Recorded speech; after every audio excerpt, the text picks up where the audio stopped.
Estamos grabando, cuando quieran. Bueno, gracias, Patricia. Bueno, ¿qué tal? ¿Cómo están? Buenas tardes y también para algunos buenas noches. Les damos la bienvenida nuevamente a la Asociación Argentina de Psicología y Psicoterapia de Grupo. Me voy a presentar, mi nombre es Graciela Pan y junto a Norma Edelstein vamos a coordinar este diálogo. Bueno, como tenemos participantes de diferentes lugares, algunos nos conocen, otros no, así que me gustaría presentarles a nuestra institución, a la PPG, precedida por Nélida Di Rienzo. Es una institución con una trayectoria de 65 años y estamos dedicados al psicoanálisis vincular, con tratamientos de pareja, familias, grupos, y también asesoramiento y asistencia a instituciones públicas y privadas.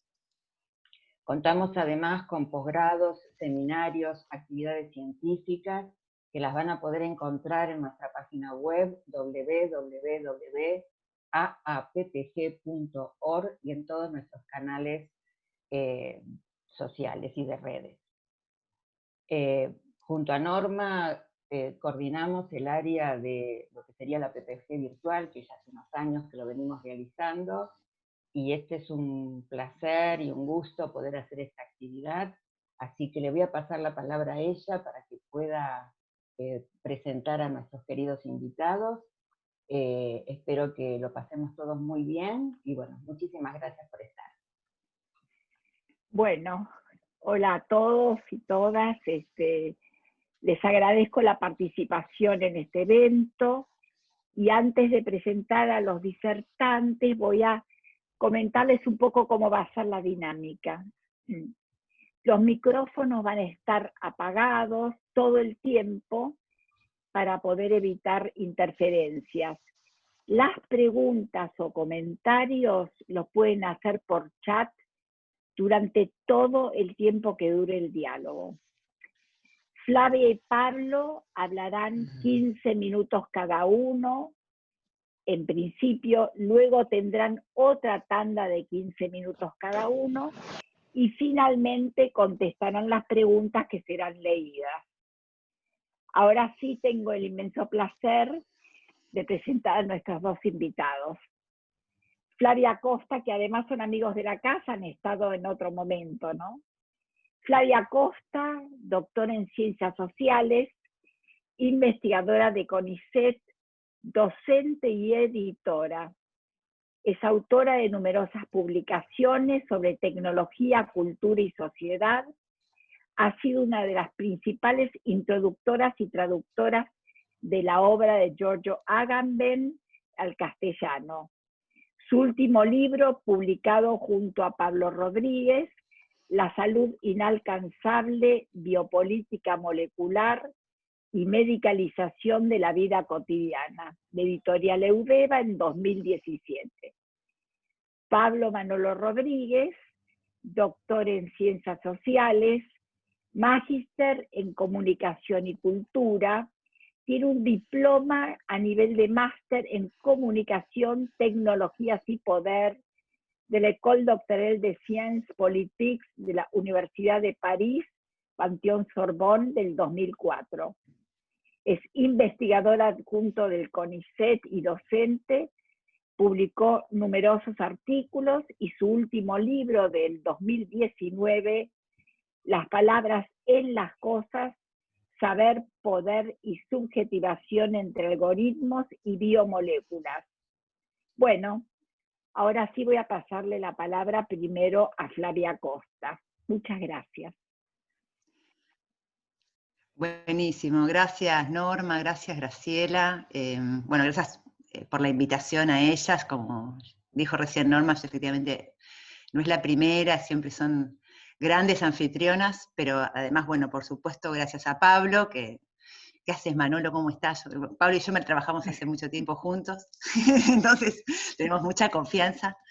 Y por supuesto, gracias a ustedes que están acá, suponiendo que vamos a decir algo que va a ser interesante, espero que sea así, que que sea un poco divertido, productivo, para pensar este momento que es tan desconcertante o tan poco claro para todos. Hace rato que yo repito como un mantra algo que escuché ya a principios de abril en una entrevista que dio en ese momento, todavía en cuarentena, allá en Italia, el escritor italiano Alessandro Barico, y él decía que él tiene una escuela para escritores, él decía que ni él ni sus estudiantes, digamos, escritores, podían escribir nada en este momento, porque sentían como un ruido, veían como una niebla que no les permitía pensar o producir. Y yo creo que hay algo de eso todavía en este acontecimiento en el que estamos, que es muy difícil pensar, muy difícil concentrarse, entender qué está pasando. Y entonces, bueno, en ese sentido, celebro que podamos estar haciendo estos esfuerzos colectivos, de estar atentos a intentar comprender con qué elementos abordar este acontecimiento insisto, tan desconcertante, al menos para mí.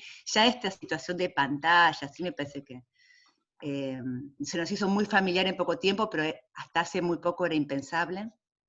Y entonces, bueno, un poco lo que voy a proponerles acá, y vamos a proponer con Manolo, es compartir con ustedes algunas de las cosas que estuvimos pensando en estas últimas semanas, seguramente con el fondo de otras cosas que hemos venido pensando hace mucho tiempo, pero también con el margen de error de estar realmente, como se dice siempre, y tanto Manolo como yo hemos hecho periodismo, pero digamos, hoy más que nunca pensando en la contingencia total, ¿no? Sobre el presente muy, muy encima, con ese margen de error. Entonces les quiero contar un poco lo que estuve pensando yo, algunos quizás más o menos fueron siguiendo a partir de una invitación como esta, pero a escribir en la revista Anfibia, yo a fines de abril escribí algo que se llamó justamente La pandemia como accidente normal. Voy a compartir con ustedes algunas filminas, como se dice ahora acá, para ir llevando la exposición. Voy a contar algunas cosas que decía en ese artículo, tratando de hacer foco en dos particularmente, a ver si puedo ser más clara con algún concepto de los que empecé a pensar en ese momento y ahora quizás puedo agregar alguna cosita más. La pregunta de hoy es eso, si podemos pensar que esta pandemia, el coronavirus, es algo así como un accidente normal, y en qué sentido podríamos decir eso. Empezaba aquella nota yo, y sigo pensando que es como un marco interpretativo que puede ayudarnos a entrar al problema, que es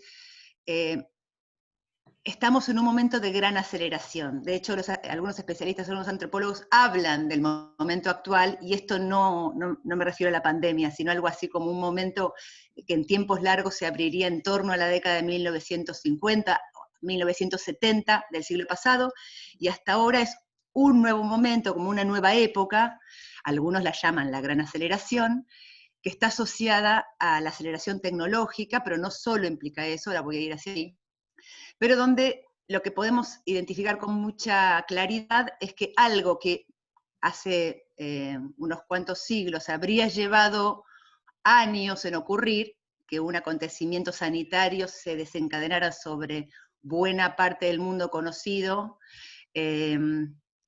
hoy ocurrió muy rápidamente en una escala planetaria, que un acontecimiento así, una enfermedad, ¿no?, que ocurre en el extremo oriente, tarda días, semanas apenas en ocupar todo el planeta, en poner a los habitantes de entre 1 y 2 tercios del planeta, por lo menos durante un periodo de este primer cuatrimestre del año, recluidos en nuestras casas, como de hecho estamos casi todos los que estamos hoy acá, y mucha cantidad de los habitantes de todo el planeta con alguna limitación de movimiento, ¿no? Casi como en lo contrario que habíamos pensado, esa globalización de la agilidad y del movimiento se detiene por la acción, decimos, creemos, de un virus, pero en realidad por algo que es bastante, me parece bastante mayor que eso, ¿no?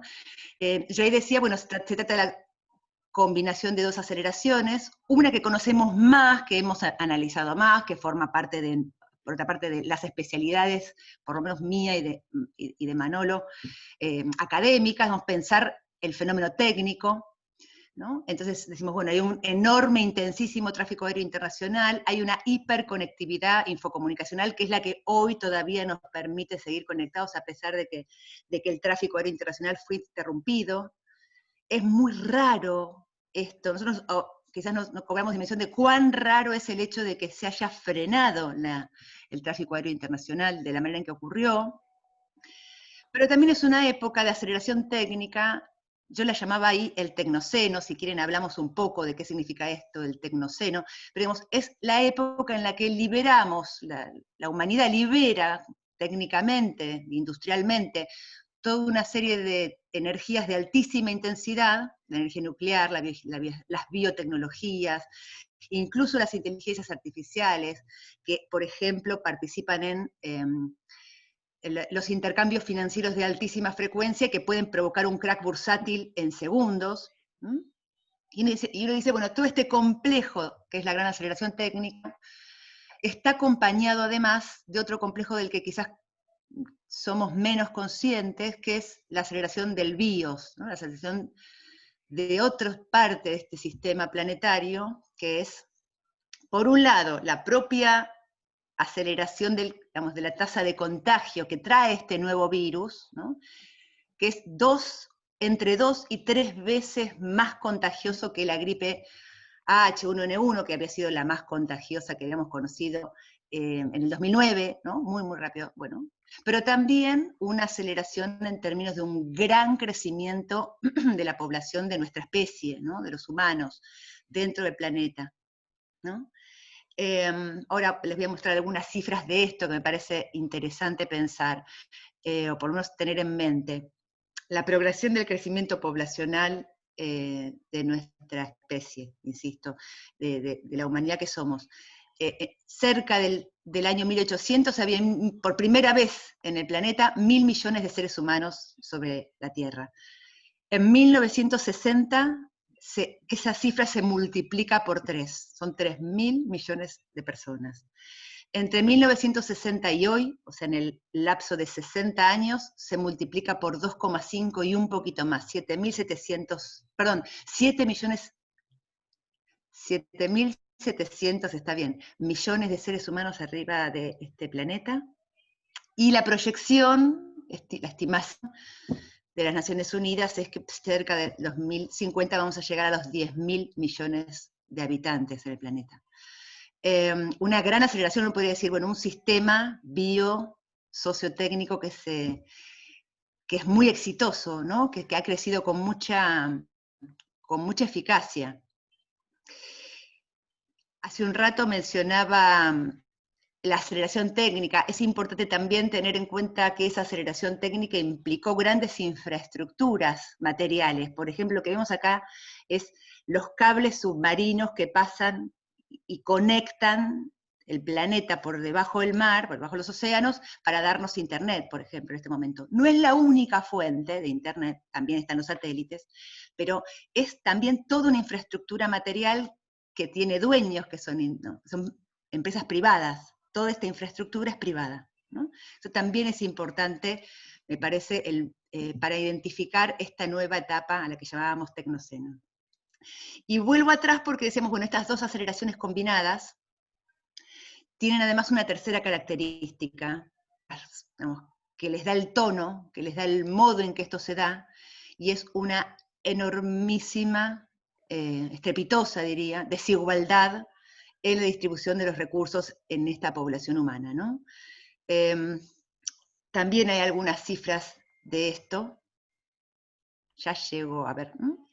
Para mí la más visible, la más clara, que es la que más gráfica para una conversación breve como esta, es esta cifra que da la organización no gubernamental Oxfam en enero de este año, cuando está por abrirse unos días antes del Foro Económico de Davos, donde se dice que 2.153 personas en el mundo tienen más riqueza que 4.600 millones de personas, o sea, que el 60% de la población mundial.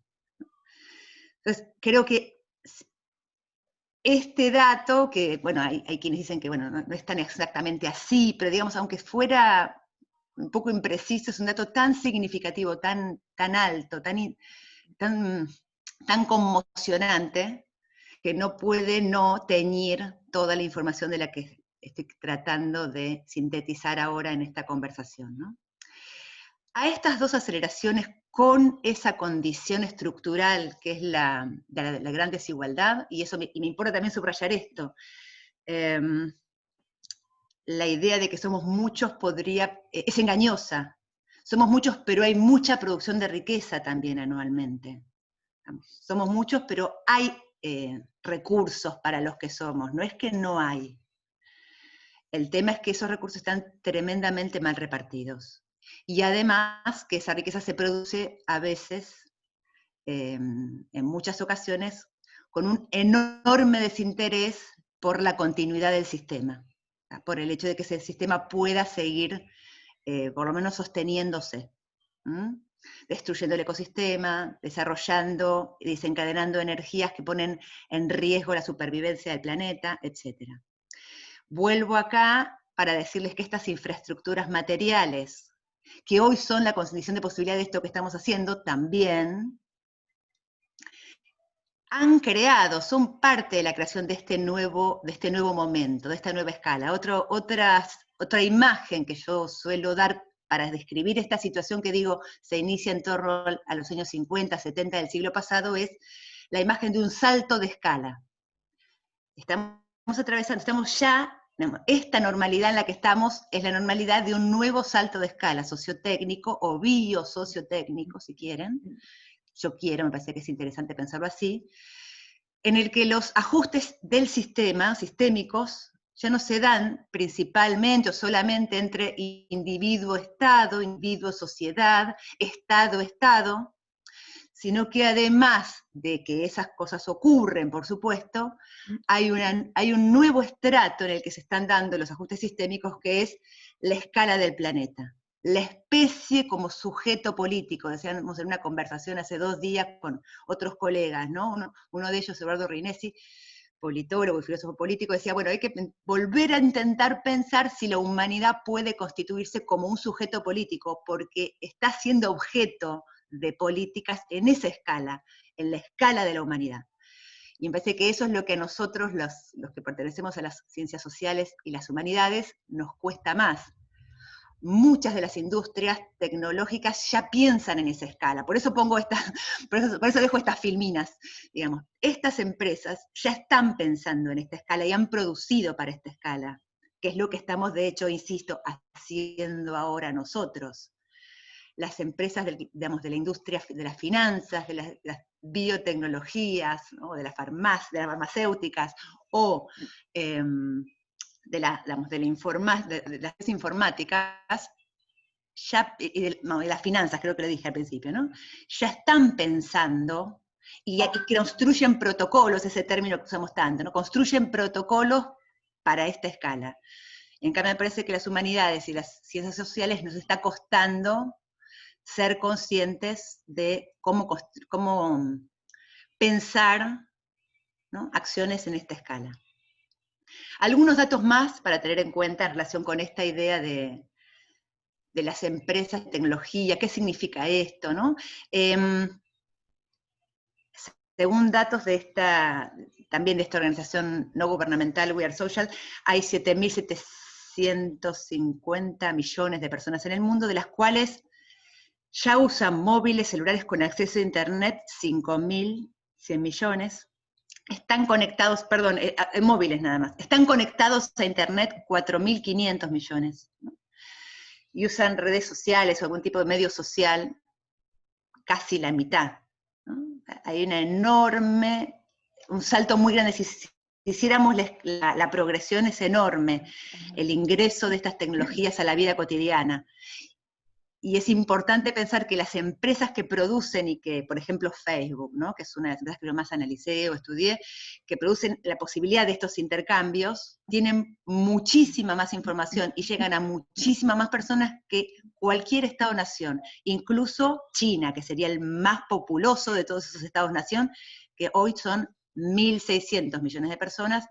En Facebook hay 2.400 millones de personas activas al mes, que brindan muchísima más información que la que podría brindar cualquier estadística o demográfica, digamos, de un censo nacional. Otro dato importante que se desprende también de aquí, a ver si esto, ¿no? Es el dato de la urbanización, que esto también tiene que ver con el crecimiento del sistema BIOS poblacional, además de ser muy desigual, extremadamente desigual, y digamos, inaceptablemente desigual. Además, hay un enorme crecimiento de la urbanización, de la vida urbana, no siempre, diría que muchas veces, no en condiciones mínimamente aceptables, como por ejemplo, buen aire, ¿no? Aire respirable, no contaminado, agua potable, ¿no? O sea, digo condiciones mínimas, muy mínimas. Miremos la tasa de evolución, digamos, la evolución de la tasa de crecimiento urbano, ¿no? Porque ahí decíamos el 55% hoy está urbanizado. Bueno, en 1950 era el 29% de la población mundial viviendo en ciudades. Hoy es el 55%. Ahora, en países desarrollados es cerca del 80%. Si estamos atentos a lo que está ocurriendo hoy, no sé cuántos de ustedes viven en la región metropolitana de Buenos Aires, donde vive el 35% de toda la población de la Argentina, ¿no? Se darán cuenta por qué me detengo en este dato, ¿no? Porque somos los que vivimos en las grandes ciudades somos los más afectados por este tipo de accidente normal. Entonces tenemos que tener una especial preocupación por cómo vivimos en las ciudades. Bueno, decía esto, ¿no? La cosa estructural es la desigualdad. Y este era como el gran mapa que les quería presentar. Me gustaría ahora hablar del otro tema, que es los accidentes normales, o sea, ¿a qué llamaríamos accidente normal? Pero me voy a pasar un poco de tiempo, entonces ahí, si quieren, lo escuchamos a Manolo y yo después vuelvo y cuento un poquito más de la teoría del accidente normal. ¿Les parece? ¿Sí? Graciela y Norma, que son las que son las dueñas de casa, bien. ¿Les parece bien? Sí, bárbaro. Perfecto. Bueno, entonces yo corto acá esta primera como gran panorama del tecnoceno sería, y luego vuelvo con el tema del accidente normal. Saco esto y lo escuchamos a Manolo.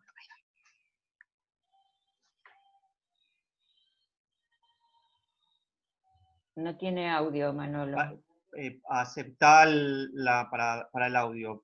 Ahí está. Ahí va, listo. Vale. Bueno, gracias por la invitación, gracias a todas y a todos por estar acá. ¿Acá dónde? ¿No? Acá.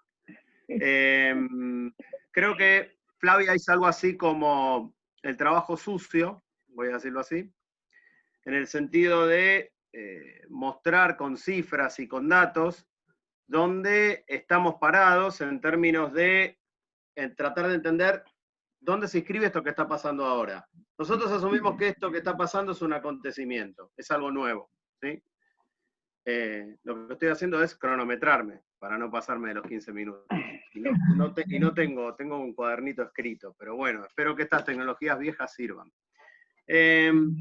Entonces, el problema es este, creo que es fundamental lo que plantea Flavia, porque nos sitúa en el punto en el que hay una parte de todo esto que está pasando que es un acontecimiento, pero hay otra parte donde, no digo que era previsible, pero que claramente el estado del mundo, para decirlo de manera muy abstracta, era un estado como de desquicio, ¿sí? Es como si el virus viniera a mostrar una suerte de desquicio. Y me agarraría de lo que dijo Flavia citando a Eduardo Rinesi, diciendo si la humanidad realmente puede ser un sujeto político, o puede ser sujeto político de algo que le excede y que incluye a otros seres, y que incluye cosas que ya no se controlan. Esto ocurre hace mucho tiempo. Uno podría decir que la bomba atómica también era eso. Sin embargo, esto se va repitiendo. Y lo que estamos viviendo hoy es cualitativamente diferente porque, a diferencia de una guerra o de una dictadura, lo que nos hace en este momento estar encerrados es un peligro relativamente abstracto, porque salvo que todos tengamos, todos nuestros conocidos hayan muerto de COVID, tenemos que hacer un ejercicio de imaginación a través de las cifras para entender que estamos encerrados porque hay un peligro que es tremendo. Y creo que eso forma parte de un nuevo sentido común. cuando escribí la nota de marzo, ¿no? Que digo, en el flyer de difusión de este evento, estaba, digamos, hay cosas como de esa nota que escribí en página. Lo que a mí me había un poquitito irritado de estas situaciones era que me daba la impresión de que algunos intelectuales en Europa y en Estados Unidos, pero fundamentalmente en Europa, porque era en Europa en ese momento, piensa en marzo, abril, donde la cosa tremenda era en Europa, ¿no? Ahora la cosa tremenda es acá. Era como que decían cosas que no se daba de bruces con el sentido común, se daba de bruces con lo que estaba pasando. Y es importante esto porque, bueno, dice, bueno, que cada cual diga lo que quiera. Me acuerdo alguien en Facebook una vez escribió algo sobre eso, lo que yo planteé, diciendo, bueno, que cada cual diga lo que quiera, por supuesto, ¿quién va a hacer? El asunto es que no pensemos que podemos devaluar la palabra, no intelectual, es muy pomposo eso, pero sí la palabra de cuando uno da opiniones sobre hechos, que si uno no dice algo que le haga sentido a quien está leyendo o a la gente que está escuchando, termina siendo un discurso solipsista. Y me daba la impresión de que algunos intelectuales estaban en esa posición solipsista, esto es, lo que está pasando es lo que yo venía diciendo hace rato que iba a pasar y se explica por mi teoría, ¿sí? Esa es una variante Agamben, la variante Zizek. Y por otro lado, había otras variantes que iban por el lugar común. ¿Qué sería un lugar común? Por ejemplo, esto que dije recién. En realidad el virus es una venganza de la naturaleza por lo que estamos haciendo con ella, que es una interpretación posible de lo que dijo Flavia hace un rato. Y no es así, no es una venganza. El virus no tiene intenciones del modo en que las tenemos nosotros, ¿sí? Por ahora, o no sabemos, pero en todo caso suponemos que no. Entonces a mí lo que de alguna manera lo que les quiero proponer es como saber si podemos, a partir de lo que dijo Flavia, esto es, el escenario es este, el escenario es un escenario nuevo y sobre ese escenario nuevo y acelerado se escribe la pandemia del COVID-19. ¿Cómo pensar una posición que al mismo tiempo rechace los lugares comunes, pero que también tenga cierto sentido común en el sentido de que diga algo que nos interpele a todos los que estamos viviendo esta situación para entender qué está pasando? Porque en definitiva creo que ese es el asunto. Y una de las cosas fundamentales es que no se puede entender lo que está pasando desde una posición única o parado desde un lugar. Yo soy sociólogo y creo que es esto, yo soy biólogo y creo que es esto, yo soy, bueno, esos tipos de saberes tabicados son los que creo que están muy en crisis ahora y lo vemos todo el tiempo, ¿sí? Lo vemos como en escena. Entonces, yo lo que pensaba era esto, cómo pensar esto que yo les comento, sentido común, lugar común, o pensar de otro modo, ¿sí? Hay una frase muy linda en el uso de los placeres, la introducción del uso de los placeres de Foucault, que dice algo así como, hay un momento en el que pensar distinto de cómo se piensa se vuelve imprescindible. Y eso es lo que creo que está pasando ahora. Creo que es hacia donde tenemos que ir.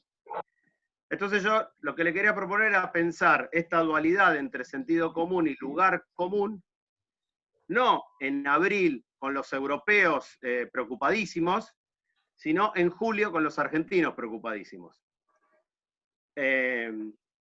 Y yo creo que ayer estaba hablando nos estábamos mandando unos audios con un amigo que está acá, en la reunión, y yo le estaba diciendo, sí, porque esto de las cifras, estaba mandando un audio.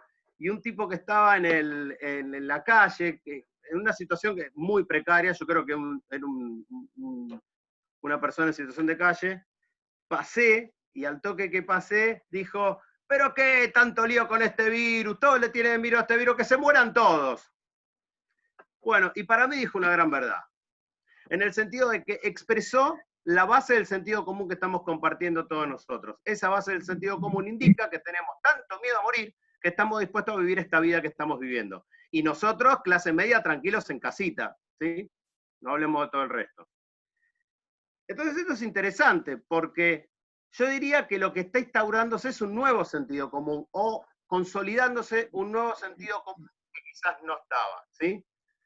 Sentido común quiere decir tanto evidencia, las cosas que son de sentido común son las evidentes, las obvias, las que no necesitan explicación, pero también sentido común quiere decir un sentido construido entre muchas personas. Y daría la impresión, por el hecho de que la cuarentena funciona, la cuarentena existe, podemos discutir si está bien mal hecha, si tiene que ser intermitente, escalonada, con manteca o con mayonesa, pero no, creo que nadie está en condiciones de discutir que la cuarentena es la solución a este problema porque no sabemos cómo definir el problema, ¿sí? Entonces lo que dijo esta persona en la calle fue algo del orden de atacar el centro del sentido común. Es atacar la evidencia de ese sentido. Y eso también tiene que ser posible de ser discutido. No para decir que no, pero me pareció muy relevante. Digo, cuando yo pasé gritó y pensando, dijo, y lo primero que dije es, lo voy a usar en la charla de mañana. Y acá lo estoy usando. Y entonces, eso por un lado. Ahora, ¿qué es lo que pasó en Argentina en estos últimos meses con esto? Me parece que nosotros estamos en el medio de una cantidad de lugares comunes que tenemos que abandonar. El primer lugar común es el que habla de salud y economía. Salud versus economía. Pero yo no me voy acá a poner en panelistas intratables, sino que voy a tratar de pensarlo desde el punto de vista teórico. ¿Por qué es lo que me sale? Porque no trabajo con Brancatelli, porque trabajo leyendo a Foucault. Y hay una parte de la contraposición entre salud y economía que remite a otro solapamiento, otra oposición mejor, que es la oposición entre libertad y seguridad. Eso es una oposición que trabajó Foucault en un curso muy bueno que se llama Seguridad, Territorio y Población, y que en realidad, en sentido estricto, para hablar de eso, no hace falta remitir a Foucault solamente, hace falta pensar en el contractualismo. El contractualismo, Hobbes, ¿sí?, decía que nosotros cedemos un poco de nuestra libertad, porque si nosotros nos dejamos, somos libres completamente, nos vamos a matar, ¿sí? El ser humano es el lobo del ser humano. Entonces, el problema que tenemos ahí es que lo que Foucault analiza, y esto creo que lo podemos ver después en una segunda parte de la charla, o al menos así está previsto, vamos a ver qué pasa, lo bueno es que pase otra cosa, es que las ideas de libertad y seguridad no son naturales, ni son evidentes, ni forman parte del sentido común. La idea de libertad se construye históricamente y la de seguridad también. Pero esa idea de libertad y seguridad para Foucault estaba en relación con otra cosa, con una tecnología de poder que Foucault va a denominar, y otros autores también, como de modulación. Esto es que en el siglo XVIII en Europa, cuando se descubre esta cuestión, esto es que Foucault plantea que la idea de libertad se inventa y se fabrica, la idea de seguridad también, se fabrica también el modo de componer eso, ¿sí? Como un ecualizador. ¿Qué pasa si subo libertad bajo seguridad? ¿Qué pasa si subo seguridad bajo libertad? Que remite en definitiva a un tercer elemento, que es la relación entre el Estado y los individuos. Entonces, ¿qué pasa? Si nosotros nos paramos en la relación salud-economía, tendemos a pensar que la salud tiene que estar representada por el Estado, que la economía está representada por los individuos, que el lugar de la libertad es la de los individuos y el lugar de la seguridad es del Estado. Entonces, ¿qué pasa? Eso genera, ¿por qué es un lugar común? Primero, por pensar que la libertad es solamente la libertad individual. Este es un problema que no es pirata, es un problema quizás de la teoría liberal en realidad. Pero la libertad individual en general lo considera la libertad social. Esto es que mucha gente, por la razón que dijo Flavia recién, no tiene ninguna posibilidad de pensar siquiera en qué quiere decir la libertad.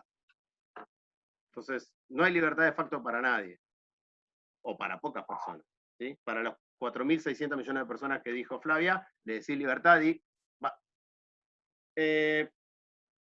pero sobre todo pensar que la libertad es algo individual, y que entonces en nombre de eso, quien se pare en la otra punta, como el gobierno actualmente, que se para en la punta de la salud, pasa a ser autoritario, ¿sí?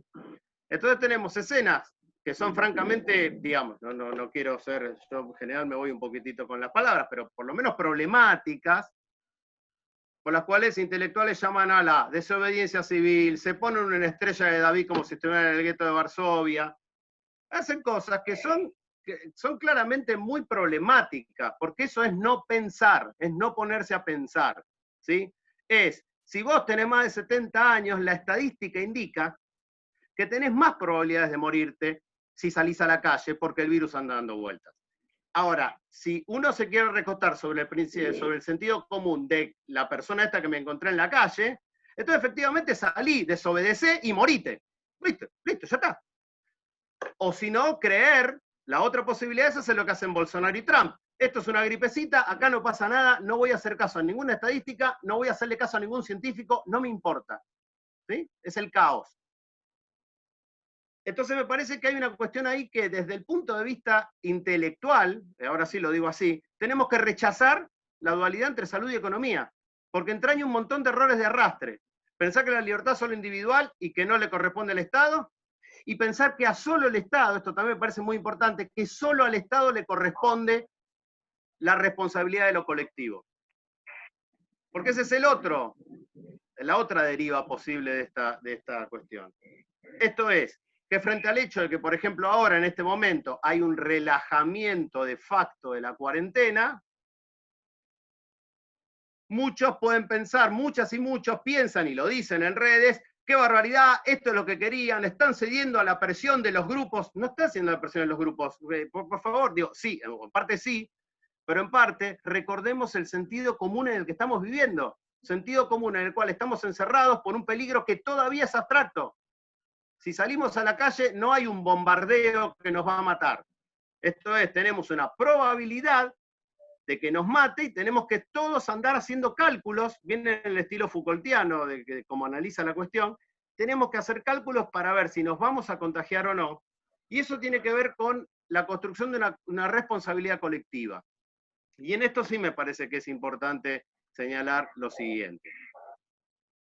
El lugar común de Estado versus individuos, libertad versus seguridad, salud versus economía, nos impide pensar cuál es la responsabilidad de cada uno en tanto individuos en la construcción de algo colectivo.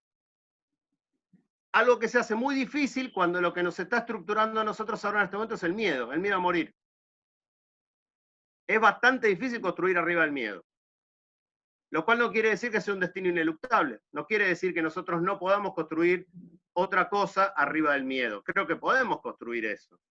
Y una de las cosas que me parece importante para pensar eso es el hecho de que esta cuestión de pensar lo colectivo supone no solo obedecer una orden del Estado o de quien sea, que consideremos que es una autoridad, sino en algún sentido, no sé cómo decirlo, pero algo así como internalizar mínimamente el hecho de que el cuidado mío de mí significa el cuidado de otras personas.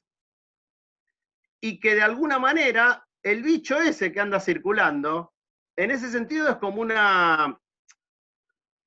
podría ser una metáfora de la relación que tenemos que tener todos respecto de los demás. En el sentido de que el virus está circulando y no sabemos, tenemos idea de que si uno hay probabilidades, pero el virus está circulando y depende de cada uno de nosotros que esa circulación del virus sea una circulación controlada. Eso después quisiera como hablar en algún otro momento. O sea, ¿qué significa la idea de la modulación? Que es lo que yo planteé antes, que Foucault lo veía en el siglo XVIII, pero creo que es lo que estamos viviendo ahora. O sea, estamos viviendo en un experimento social a gran escala, como dijo Flavia, en el cual todos estamos siendo sometidos, pero también todos nosotros estamos modulando sistemas de contagio para que las muertes sean aceptables, en el sentido de que nadie muera porque no tiene atención. ¿Sí? Ninguna muerte es aceptable, pero la fatalidad de esta situación que estamos viviendo es que hay muertes. ¿Sí? Mientras no haya vacuna, mientras haya soluciones mágicas a esto, va a haber muerte. Entonces, ¿qué estamos haciendo? Respondiendo colectivamente a la reducción de las muertes, no a la reducción de los contagios. En este sentido, voy a decir algo así que qué sé yo, digamos, no me parece, o me parece importante, justamente tratar de pensar o de entender cuestiones relativas a inmunología. Uno dice, ¿por qué? ¿Qué importa si yo no soy biólogo? No importa, bueno, pero inmunología es lo que hace que nosotros estemos encerrados en este momento acá. Eso es un problema inmunitario que tenemos. Y me parece que tiene que ver con el lugar que estamos cumpliendo cada uno en el cuidado de otro, pensando en esta famosa cuestión, y con esto termino, de la inmunidad colectiva, la inmunidad de rebaño, la inmunidad comunitaria. Esta que era la tesis original de los asesores de salud del Premier británico, no funcionó, obviamente, para Gran Bretaña, y por eso tuvieron que acuarentenarse. Pero quisiera que pensemos que la lógica que animaba al gobierno británico no era la misma de la de Bolsonaro y Trump, que lo que quieren es que todo se vaya al cuerno y entrar contagios por todos lados y que mueran todos los que tienen que morir, y mejor para Trump y para Bolsonaro, porque la idea de ellos es que un par de millones de personas de sus respectivos países desaparezcan. ¿Está claro? Lo dicen.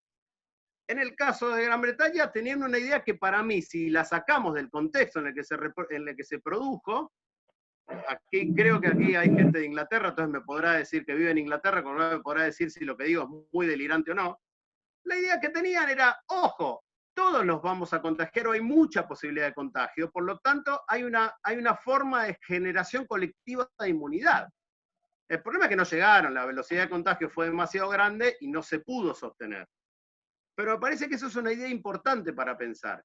Y para pensar también es la idea según la cual, y con esto termino, y que esto me conecta con lo de Flavia, es que como estamos en una situación sistémicamente diferente de otras, la posición de quien dice algo sobre lo que está pasando, suponiendo que los demás lo van a escuchar, y va a decir, sí, tiene razón, no debería ser la de alguien que está sentado en una teoría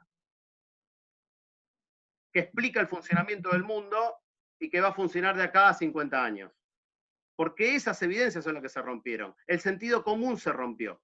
Por lo tanto, para poder pensar esto, se necesita echar mano de otros saberes que uno no tiene.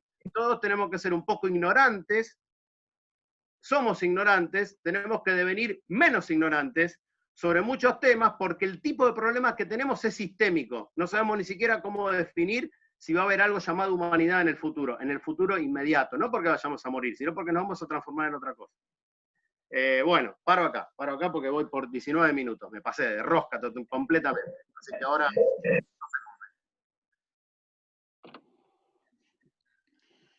Bueno, genial.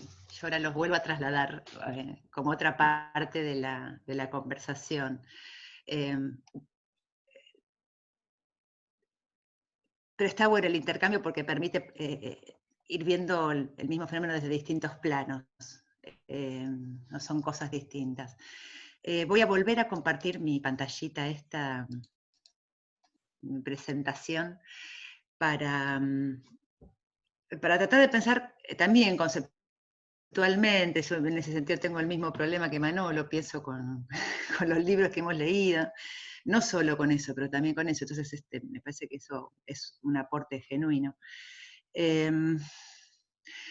Tratando de pensar qué es lo que este acontecimiento nos tenía para decirnos, digamos, el mensaje de qué, signo de qué era este acontecimiento.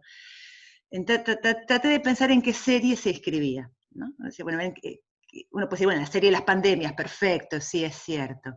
En la serie de los estados de excepción, como hizo Agamben, sí, es verdad, es cierto, también pero hay una serie más general. Yo antes hablé un poco de esa misma serie, pero ahora encontré para esa serie un texto que me pareció muy valioso de un sociólogo estadounidense que se llama Charles Perrow, que en 1984 publica en inglés un libro que él empieza a escribir, entiendo yo, a partir de 1979, cuando se produce en Estados Unidos, en Pensilvania, lo que fue en ese momento el mayor, y hoy sería el tercero, pero todavía sigue siendo muy importante, accidente de la energía nuclear civil, digamos,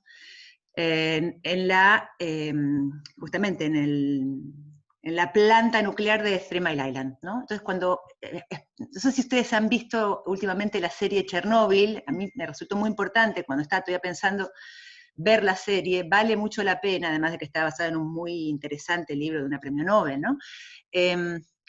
Donde, bueno, en el caso de Chernóbil es ahora el primero, el más grande, y anticipa Perrow este accidente de 1986, pero vamos, el de 3 Mile Island es muy parecido, explota uno de los 2 reactores explota, y si bien hay más contenciones en la planta de Pensilvania que en la planta de Chernóbil, el riesgo en los 2 casos, en el de Chernóbil es todavía más potente, y al ser menos contenido fue más grande, comporta el peligro, digamos, de que si hubiera explotado el segundo reactor, lo cuentan en la serie, ¿no? En Chernóbil.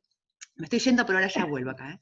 Digo, habría comportado el peligro de que más de la mitad de la vida del planeta terminara, no pudiera prosperar, digamos, ¿no? O sea, un peligro, una catástrofe de la misma escala de la que estamos hablando.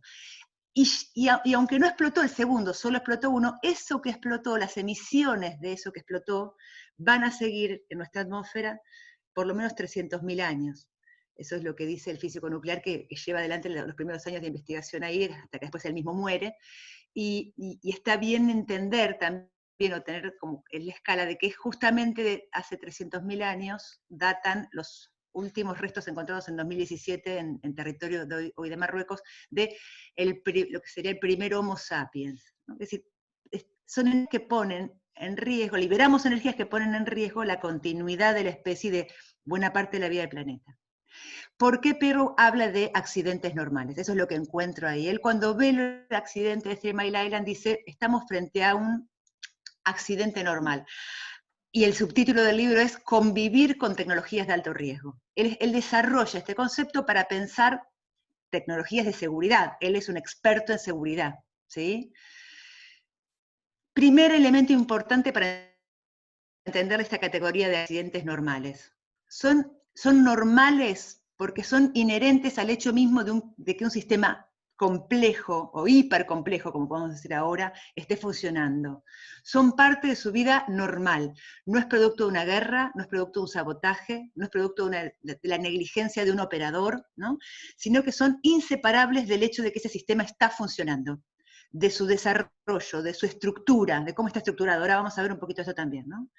De su incremento, de su éxito, podríamos decir, ¿no? Y de lo siempre contingente que se abre cuando se dispara una acción tecnológica compleja hacia el futuro. Esto es viene la teoría de la filosofía de la técnica, pero es importante. Siempre se abre una dimensión de contingencia muy grande que hay que tener en cuenta, ¿no? La clave para nosotros hoy, me parece a mí, de todo esto, es que si bien estos accidentes normales son inevitables, también son previsibles. Sabemos que van a ocurrir en algún momento. Entonces, es posible reducir considerablemente los daños, sobre todo los daños que recaen casi siempre en esa zona vulnerable de la vida, ¿no? De la especie y del planeta, de la que hablamos, esos 4.600 millones, esos son los más vulnerables al daño. Si tomamos efectivamente en serio el hecho de estar habitando un mundo como el que habitamos, ¿cuáles son esas características de los sistemas sociotécnicos complejos que los hacen proclives a tener este tipo de accidente normal? Primer elemento, lo tiro y lo dejo para otra conversación. Además de llamarlos, como hace Perrow, sistemas sociotécnicos complejos, me parece que tendríamos ya que empezar a hablar de sistemas biosociotécnicos complejos. Lo dejo para después. Pero hay 2 grandes características de estos sistemas que los hacen susceptibles a este tipo de accidente normal. Uno es que el sistema mismo está acoplado, muy fuertemente acoplado, quiere decir que una vez que uno inicia una acción, esa acción no puede ser detenida rápidamente sin provocar algún tipo de catástrofe, de accidente serio, digamos. Aun cuando se sepa que hay un problema, no puede ser detenido rápidamente. Por ejemplo, un crack bursátil. Piensa en la bolsa, ¿no? Empieza la caída bursátil y no es fácil detenerlo. No hay un off, no hay una tecla off, ¿no? Ya está lanzado ese acoplamiento, desató una serie de secuencias invariantes, y para cuando pudimos hacer algo, ya el daño en parte está en marcha. El otro elemento es el de la complejidad interactiva. Hay toda una serie de interacciones entre componentes que más o menos podemos prever, pero sabemos por esto de la contingencia que hablábamos recién, de que no vamos a poder prever todo. Por supuesto, cuanto más capacidad de prever tengamos, vamos a contener más los daños. Incluso vamos a poder decir que quizás no conviene desarrollar esa tecnología, que es lo que dice Perrow para las centrales nucleares. Dice, realmente el riesgo es demasiado grande. deberíamos no hacer esto, buscar una energía alternativa. Ahora bien, esta complejidad interactiva, ¿no? En nuestro caso de hoy, implica nuevas relaciones, por ejemplo, entre animales silvestres y humanos. En parte porque para dar alimento a todo este sistema biohumano, estamos deforestando, estamos yendo a conquistar territorios nuevos, sacando de allí animales silvestres y desparramando con ellos todo lo bio que vive dentro de ellos, entre ellos virus y bacterias. También trayendo y llevando animales silvestres como animales de compañía, y además alimentándonos de animales silvestres sin control sanitario, sino que aquí en Argentina sería un SENASA, que ponga límites y de organización para que ese alimento sea saludable. Y como decía Manolo, no solo para mí o para esa persona, sino para todo el ecosistema. Eso es lo que estamos viendo hoy, que coman mal en otra parte del mundo tiene efectos sobre nosotros. Entonces, también hay que cooperar para que todos los sistemas, los subsistemas también tomen medidas, ¿no? O hay que exigirlo. Y lo que digo es que además, lo que dice Perrow, y lo podemos estar aplicando a esta lectura de este problema, de este accidente normal, estas interacciones complejas, esta enorme complejidad está permanentemente abierta a interacciones que no estaban diseñadas, no estaban esperadas por el diseño, ¿no?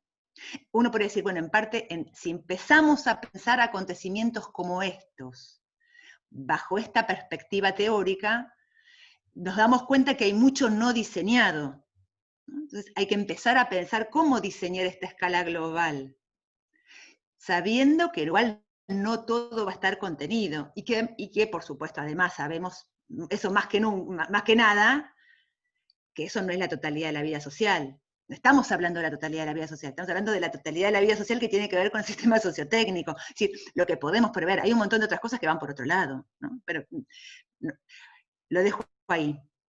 Esta deriva, digamos, de la totalidad de nuestra experiencia. No, esto no cubre para nada la totalidad de nuestra experiencia, pero nos da una experiencia un poco menos insegura, digamos, menos arriesgada, menos vulnerable sería. No leo lo que dice ahí porque entiendo que están todos leyendo, ¿no? Pero digo, les traigo algo de lo que está diciendo Perrow en el año 84 para pensar lo contemporáneo. Y hay un dato importante acá, que no me quería olvidar de tratar de explicarlo, de decirlo, y es, si este acoplamiento fuerte del que hablábamos hace un ratito, y esta complejidad interactiva, que son propias de estos grandes sistemas sociotécnicos, biosociotécnicos complejos, inevitablemente van a producir algún tipo de accidente, porque hay siempre interacciones inesperadas, ¿no? Él dice, entonces considero llamarlo accidente sistémico o accidente normal.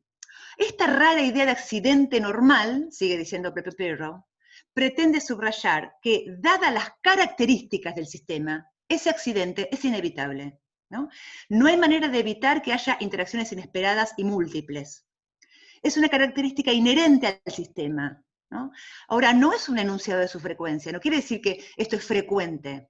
Puede ser incluso muy infrecuente, como la muerte en los seres humanos.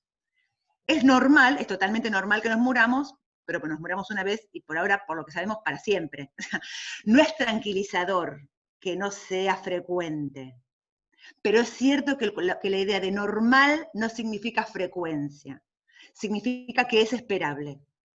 Dado el tipo de desarrollo que hemos heredado, no sé si nosotros lo hemos hecho, pero en el que estamos embarcados, es esperable este tipo de accidente. Si quieren, la perspectiva política que yo prefiero, que yo elijo tomar de este artículo de Perrow, que es la propia del propio Perrow, es pensar que igual hay previsibilización de buena parte de algunos daños, y también me parece que estamos en el momento hoy de pensar si podemos algunas cosas ya no hacerlas como estábamos haciéndolas y hacerlas de otro modo para evitar nuevos accidentes. Este detenimiento, me parece a mí, obligatorio, compulsivo, debería permitirnos pensar y elegir cuáles de estos accidentes podríamos evitar, contener, y cuáles quizás sería mejor ya no tener, ¿no? Si pudiéramos, hacer algún tipo de elección hacia el no hacer todo aquello que podemos hacer. Agambenianamente hablando, si pudiéramos utilizar algo de nuestra potencia de no hacer aquello que podemos hacer. Los accidentes normales, dice Perrow, son inevitables, pero son previsibles. Hay que tratar, él se dedica a tratar de pensar y de estructurar escenarios de contención, ¿no? Esa es su tarea en las organizaciones.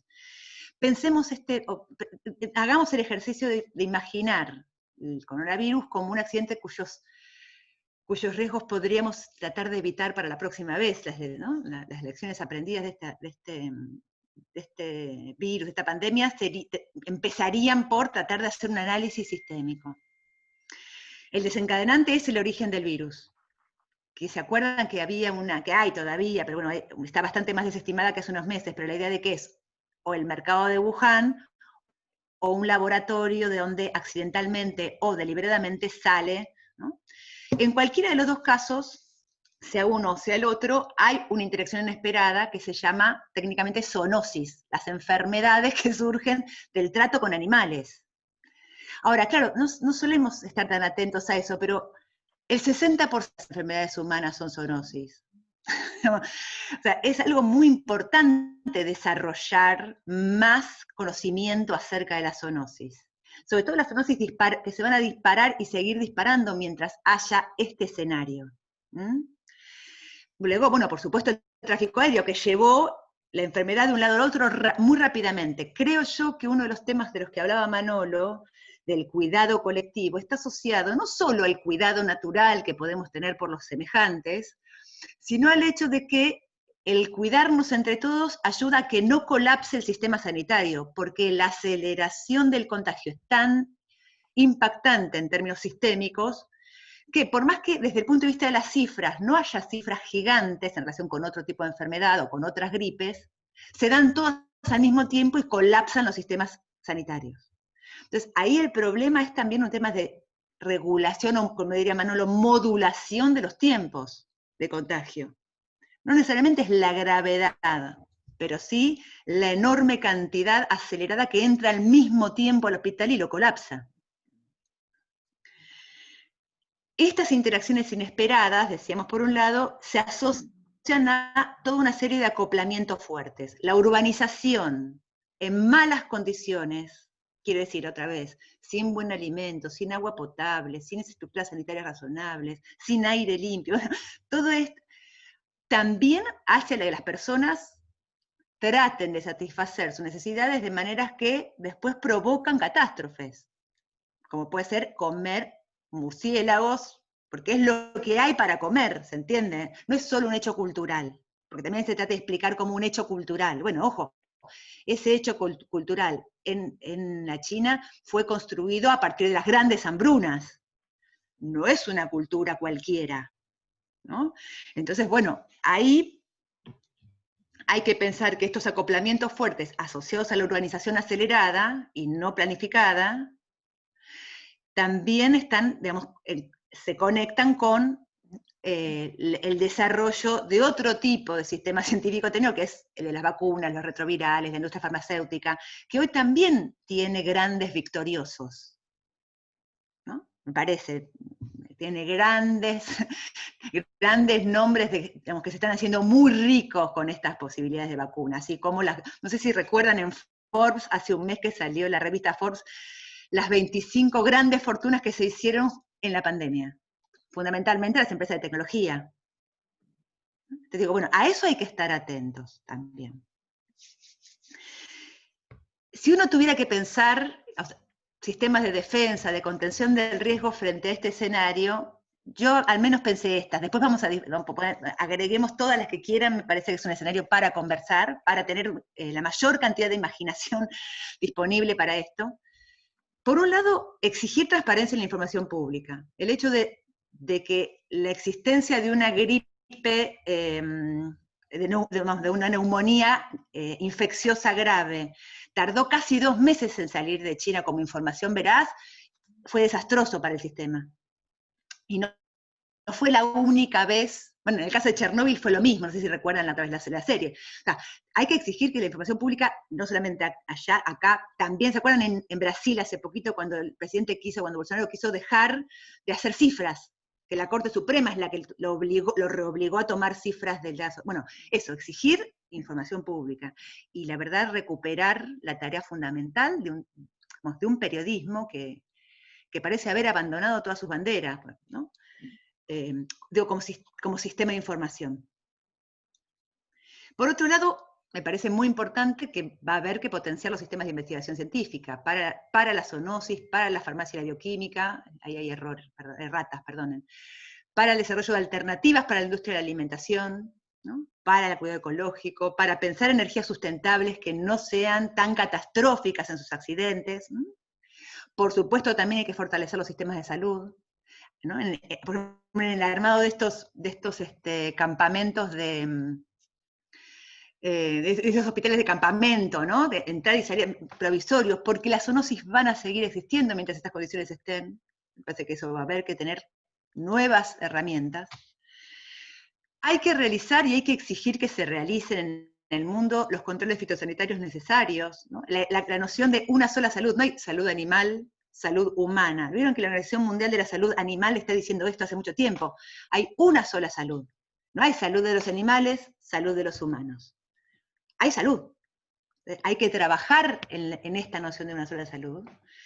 Hay que trabajar mucho en minimizar estas desigualdades estructurales, y sobre todo en las áreas urbanas, pero es fundamental. O sea, estamos todos implicados ahí, el destino de todos está implicado ahí, no solamente de aquel pobre que vive en esa situación, que por supuesto está mucho más implicado y la pasa peor, pero todos estamos implicados con eso.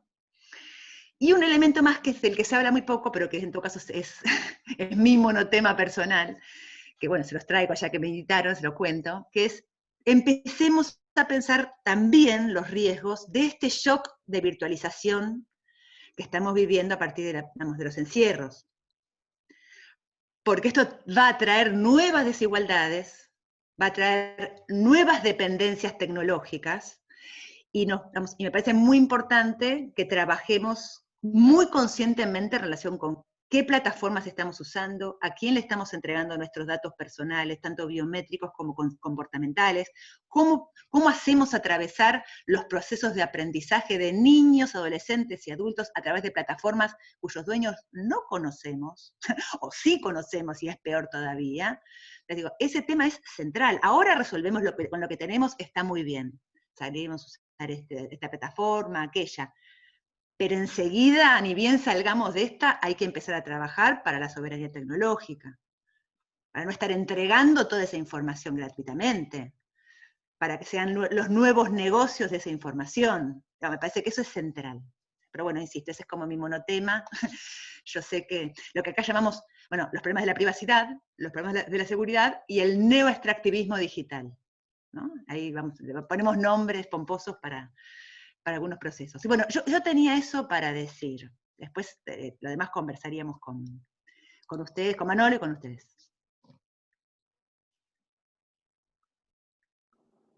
¿Voy yo? Sí. Voy a retomar un par de cositas, así vamos como armándolo como diálogo, porque prometo ser más breve que antes. En función de algunas cosas que también surgieron en los chats, 2 o 3 cositas y una relación con lo que dijo Flavia y una propuesta. Eso va a ser lo que voy a hacer. Primero, sí, lo de la cuestión de los 65 años, sé que hubo muchas reacciones, pero justamente la idea era generar la reacción. La idea es que más allá de que la decisión la tome Larreta, la tome Fernández o la tome Trump, el asunto es que está inscrito en una racionalidad según la cual la mínima posibilidad de circulación de un virus de alguien en población de riesgo puede transformarse en algo complicado. Por lo tanto, lo que yo quería plantear es que cuando se impide la circulación no se está restringiendo una libertad. Sí se puede decir, y se argumentó, que no seas paternalista, nosotros sabemos lo que tenemos que hacer. Bueno, eso claramente no es así porque si no, no existiría cuarentena. El 10 de marzo, Alberto Fernández hubiera dicho, gente, ¿sabe qué?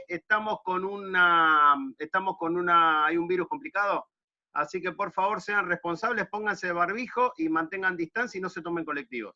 Yo no voy a tomar ninguna medida, no voy a imponer nada, hagan lo que quieran. ¿Qué hubiera pasado? Digo, nada, sí, el Estado es paternalista en ese sentido, toma decisiones asumiendo en una parte que somos un poquitito infantiles e idiotas. Pero ¿por qué toma esa decisión? Porque necesita, y esto es una de las cosas que quería decir, el momento que se instauró la cuarentena fue un momento de pánico, ¿sí? En marzo y abril había pánico, hoy hay incertidumbre, no hay pánico, pero hay pánico. Entonces, como tal, obviamente la decisión que se toma es una decisión que genera muchas molestias en mucha gente, ¿sí? En todos. Pero me parece que la idea era esa, no era restringir la libertad, se restringe la libertad de circulación, porque la libertad de circulación no es sacrosanta si lo que está, digamos, enfrente a la libertad de circulación es la posibilidad relativamente, digamos, alta de morir. Que obviamente hoy, julio, agosto, mirando las cifras todos los días, vemos que no hay tampoco por qué ponerse con tanto pánico. ¿Se entiende? Esto es lo que quiero señalar. El sentido común es, toma una decisión, el Estado siempre cuando toma una decisión, la toma en nombre de los individuos porque asume, esto es ABC, gubernamentalidad de Foucault, asume que los individuos no pueden tomar esa decisión por sí mismos. Nosotros, fíjense lo que está pasando ahora, en este momento. Se está relajando la cuarentena, ¿y cuál es el argumento? Que ahora le vamos a transferir la responsabilidad a los individuos. Si los individuos no la ejercen responsablemente esa responsabilidad, vamos a tener que volver a infantilizarlos y vamos a tener que dar órdenes porque ustedes no saben cuidarse a sí mismos. Eso es lo que en sencillo se está diciendo ahora. Por eso no es contradictorio, ni es raro, ni es ridículo que justo en el momento en que están creciendo las cifras se abra. Porque justamente lo que se está haciendo es regular, modular, cuánto te dejo actuar a vos y cuánto te impido actuar, mirando cuánta gente se está muriendo y tratando de establecer una relación entre la cantidad de gente que se está muriendo y el comportamiento de la gente que no se está muriendo, y ver si hay una correlación causal. Segunda, y esto va en relación a lo que dijeron José y Mariano en el chat. Esto tiene que ver con la modulación, que aplanar la curva, ¿sí? Ya sea la radiación en el aire, ya sea el virus en el aire, aplanar la curva es hacer un gran ejercicio de modulación, de controlar la velocidad y de controlar la intensidad. Por ahí es repetir algo que ya se sabe, pero el objetivo de todo esto no es que no muera gente, es que muera poca. Digo, hasta el momento en que haya una manera eficaz y simple de combatir el virus, se sabe que va a morir gente. Entonces, a veces entonces ahí yo creo que tenemos también una responsabilidad, cada uno de nosotros, en pensar cómo estamos modulando eso. Cada uno de nosotros, además del Estado, está modulando el nivel de contagio para mantener de manera aceptable la cantidad de muertes. Digo, cualquier muerte es inaceptable, pero estamos hablando de un contexto en el cual hay un virus que, a diferencia de otros virus, incluso de la gripe A, ¿se acuerdan que la gripe A fue hace 11 años y sin embargo no se generó para nada el nivel de problema que se generó ahora por característica del virus, por lo que fuere? Y después la última que quería tomar era la cuestión que preguntaba Ezequiel sobre si los responsables de toda esta cuestión del lugar común son los medios de comunicación. Yo creo que no, yo creo que el sentido común es sentido común. Y en realidad los medios de comunicación escenifican ese sentido común. Uno puede pensar que hay situaciones que son un poco ridículas, que solo son justificables por la existencia de ese lugar común llamado grieta. O sea, que haya personas que salgan a la calle a defender la propiedad privada de un tipo que defraudó al Estado es rarísimo. ¿Sí? Es rarísimo. O sea, no se entiende bien cuál es el interés que está defendiendo. Eso solo se justifica por la grieta, esto es, por el hecho de que detrás de eso se encuentra una dictadura que se viene. ¿Sí? Digo, no estoy ni siquiera discutiendo si lo de Vicentín debe haber sido expropiación o no, yo no soy abogado ni me interesa. Lo que digo es, ¿te parece que es un acto de movilización colectiva? Es decir, un tipo que está comprobado que forma, bueno, no sé, digo, me parece un poco, es un poco raro, es raro, pero yo creo que eso no son los medios, o los medios ayudan, pero los medios ahí, decir que siempre son los medios nos responsabilizan a cada uno de nosotros en el pensamiento de lo que nosotros estamos pensando. Y me parece que una de las cosas, o al menos el objetivo de alguna de estas charlas, es desnaturalizar, tratar de justamente pensar lo que no nos permitimos pensar. Después, respecto a lo que decía Flavia, yo quería tomarme esta cuestión del accidente normal, porque yo creo que hay como dos cosas, ¿no?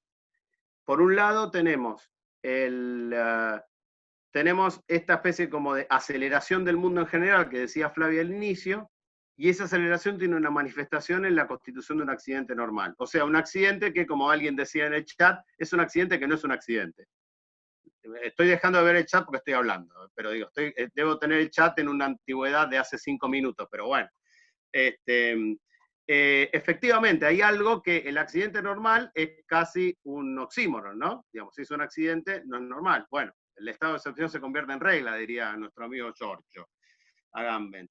Pero yo quisiera detenerme, para no seguir citando intelectuales europeos, a un intelectual argentino llamado Ezequiel Gatto, de la Universidad Nacional de Rosario, que publicó hace poco, voy a pedir a alguien, si anda ahí, puede buscarlo mientras hablo, que se llama, está en el blog de Caja Negra, Caja Negra Editora, buscamos Ezequiel Gatto, Caja Negra Editora, y hay un artículo muy bueno que publicó hace un par de semanas, donde lo que pone en escena Ezequiel es la cuestión de cuál es la imagen de futuro que nos estamos generando a partir de esto. Porque hasta ahora yo creo que estuvimos hablando de, como, no sé cómo decir diagnóstico, pero sí de cómo entender la situación actual. En algún momento vamos a tener que pensar cuál va a ser la situación futura en función de lo actual. Una de las cosas en la que estamos de acuerdo, lo que creo que Flavia plantea, y que creo que ya a esta altura está claro, es que si existe el accidente normal y si hay un cierto desquicio, en la imagen de futuro que tenemos que hacernos es justamente el hecho de ya no podemos hacer las cosas del mismo modo que se hacían antes, en cuanto a, por ejemplo, explotación de recursos y eso. ¿Por qué? Porque se podrá continuar con la economía, pero nos vamos a chocar, no sé, mañana pasado con otro marco de accidente normal, ¿sí? Lo cual es loco, o es raro, teniendo en cuenta la cantidad de conocimientos que hay sobre cada una de las cosas, ¿sí?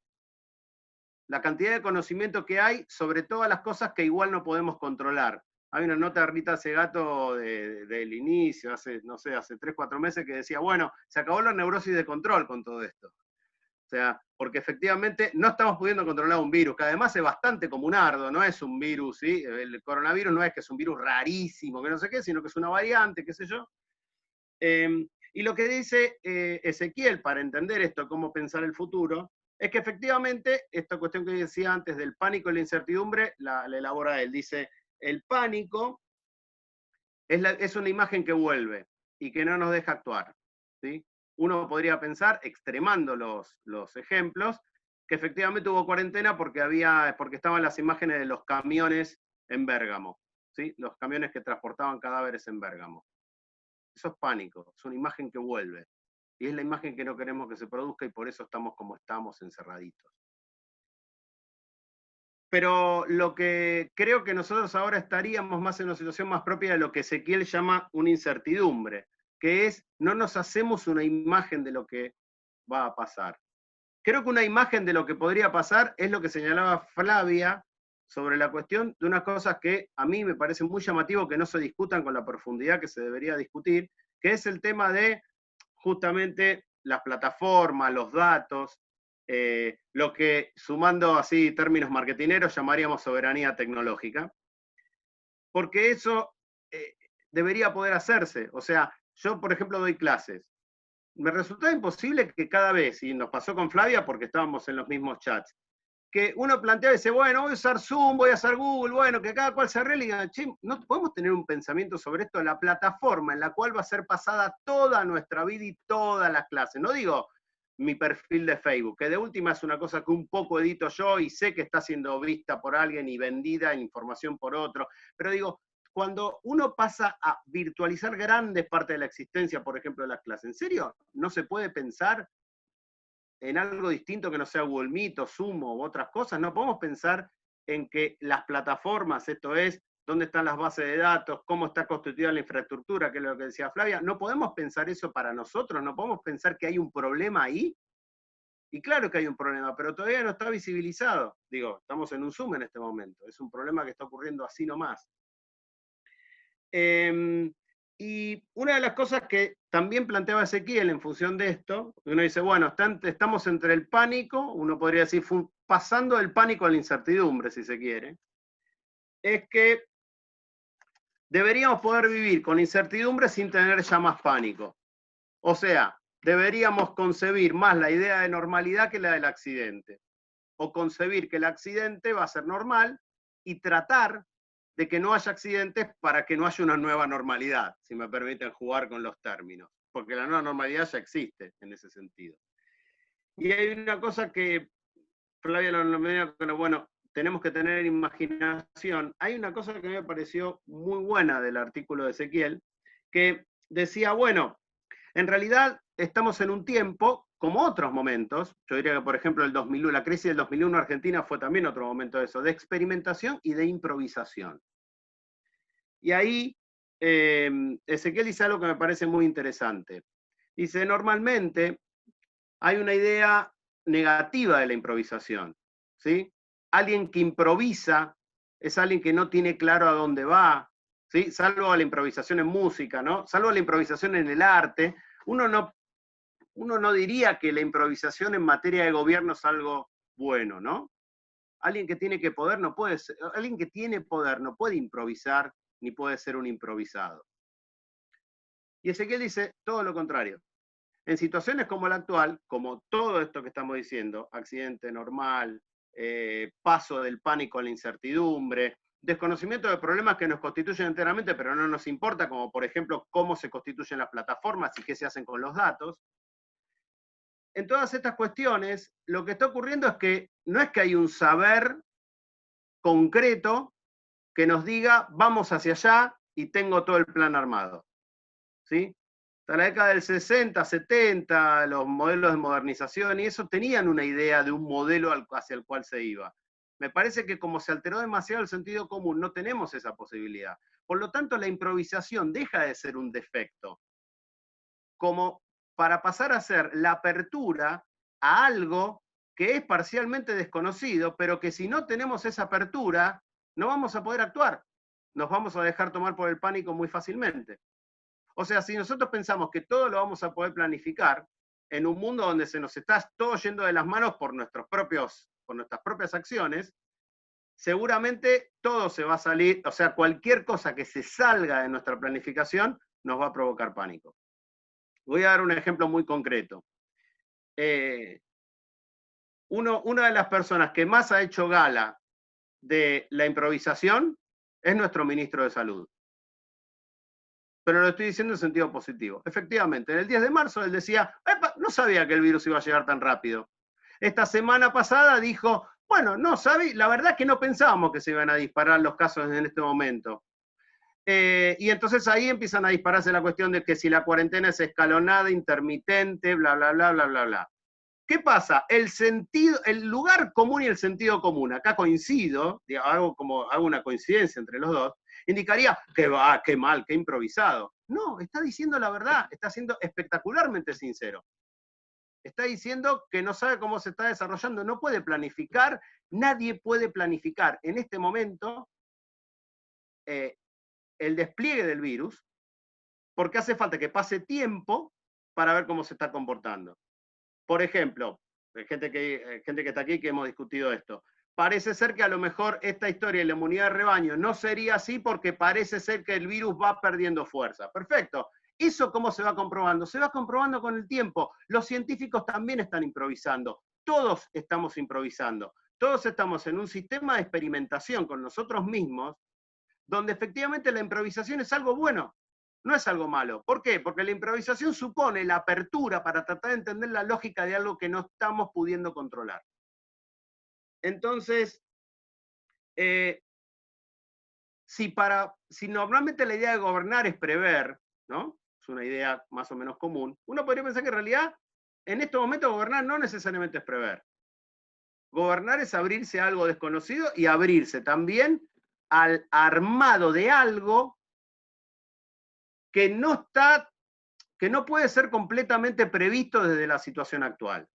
Y también requiere mucha, vamos a decirlo brutalmente, mucha muñeca política para entender dónde están los problemas verdaderos y dónde están las presiones y los problemas que no son verdaderos, que simplemente obedecen a las pujas de poder que hay en toda sociedad en todo momento. ¿Por qué no lo va a haber en este momento?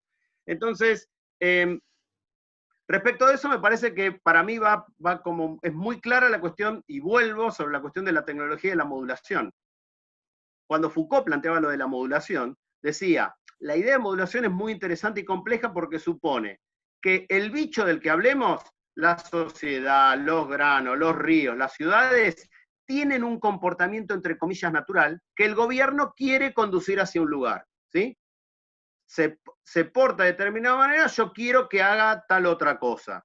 Pero no lo puedo imponer eso, no puedo meter una orden o hacer que esto sea, sino que tengo que de alguna manera seguir el curso natural de las cosas y alterarlo en el sentido que yo quiera alterarlo, pero no completamente en contra de esa lógica. Y otra cosa también que me parece interesante lo que dice Ezequiel, es que a partir de esta cuestión de la improvisación y de la lógica de la modulación que está dentro de la improvisación, habría que pensar en las posibilidades más que en las probabilidades. Las probabilidades son las posibilidades que yo tengo contenidas en un cálculo. ¿Sí? Probabilidades, pueden pasar 10 cosas, hay un 10% que pase esta, 15 que pase esta, 20 que pase esta. Eso está, digo, el marketing, el capitalismo mismo funciona así que no nos sorprende. El asunto es qué posibilidades podemos pensar. Esto es, qué formas de vida se nos ocurren que no estén completamente contenidas en lo que existía. Por eso en ese sentido me parece importante un ejemplo que no es del orden biológico, sino del orden puramente político, que es el 2001. Porque en el 2001 hubo un campo de experimentación, hubo una crisis tremenda, donde nosotros podemos definir quiénes son los culpables, quién no, a esta altura tiene su importancia, pero a mí no me interesa en este momento señalar eso, sino el hecho de que hay mucha gente que se puso a pensar de manera dramática, y porque si no se moría de hambre, cómo iba a vivir de ahí más. Y me parece que esa es una cosa que nosotros no podemos preguntar ahora. Estamos en un momento, yo diría, como fundamental, digo, ontológica y éticamente importantísimo, importantísimo, y que esto tiene que ver con justamente quitarle el aura negativa a la imprevisión, a la improvisación y a la experimentación, para poder justamente hacer algo de aquí al futuro, de lo cual no nos tengamos que arrepentir dentro de un año, dentro de 2, ¿sí? En el sentido de lo que decía Flavia. Es decir, ¿qué tal si hacemos cosas que no nos lleven de nuevo a chocarnos con un muro dentro de un año? Para eso vamos a tener necesariamente que improvisar y experimentar. No lo tenemos claro ahora, porque no está claro el mundo en el que estamos ahora. Y no puse el cronómetro, así que aquí me detengo.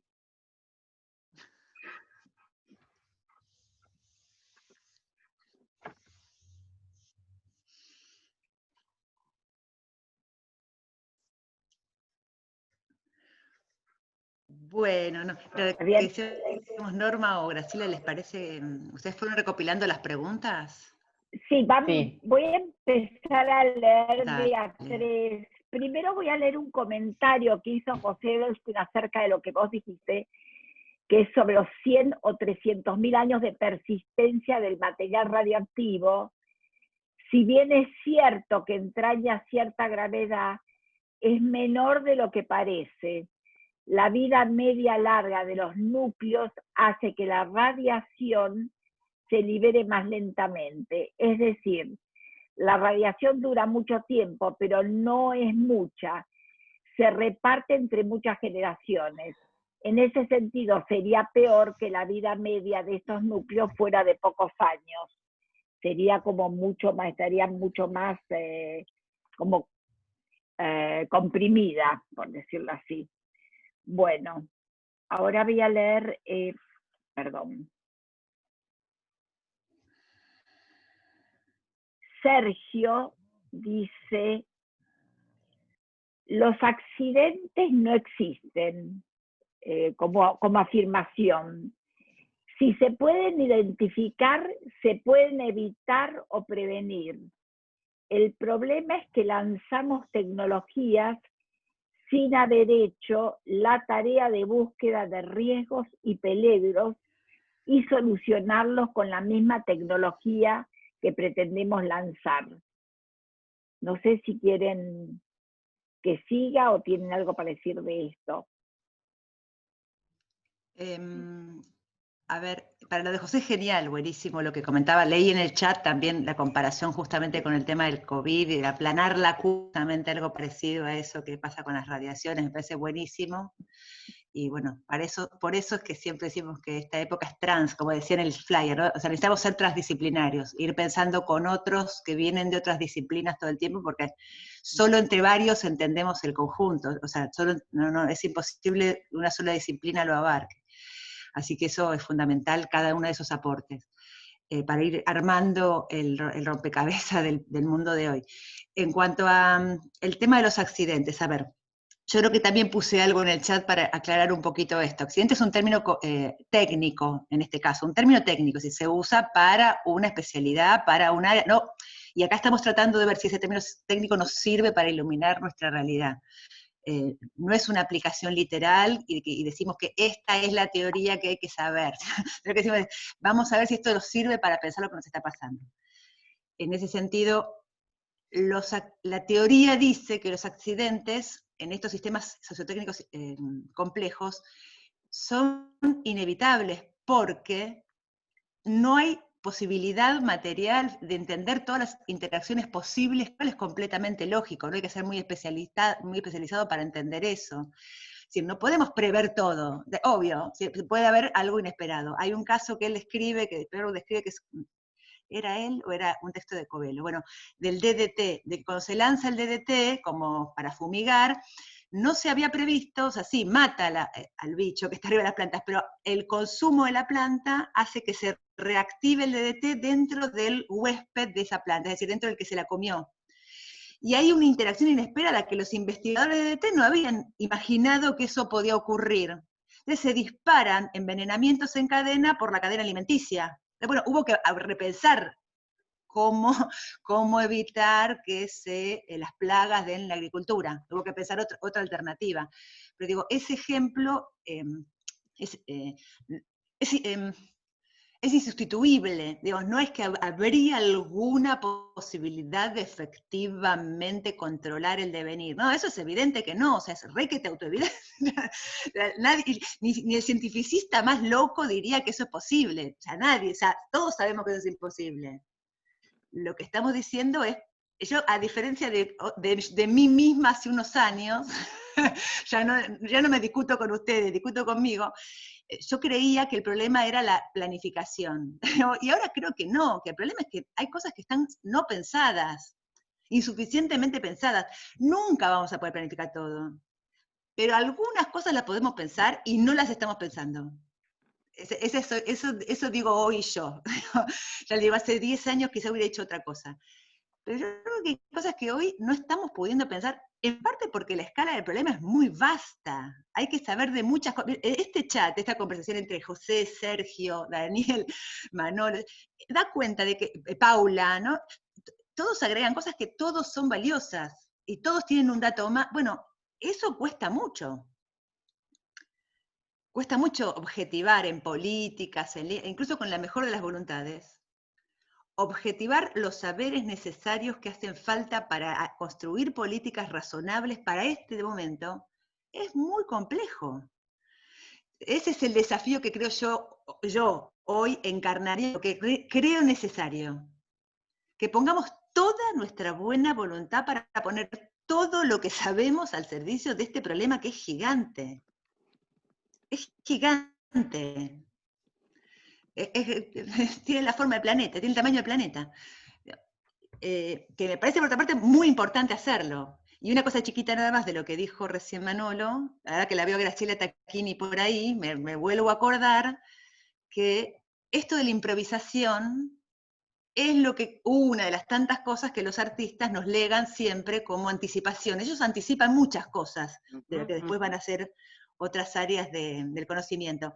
Pero digamos, la improvisación como actividad creativa, no digo controladísima, pero con cierto método, es algo que los artistas vienen haciendo hace por lo menos un siglo con mucha intensidad, como anticipación, Pablo Virno diría, como anticipación y paradigma de lo que después haremos otras áreas del saber. Ahí me callo. Marcelo Lopinto, ahí hay otro que es también artista, que también sabe de esto. Bueno.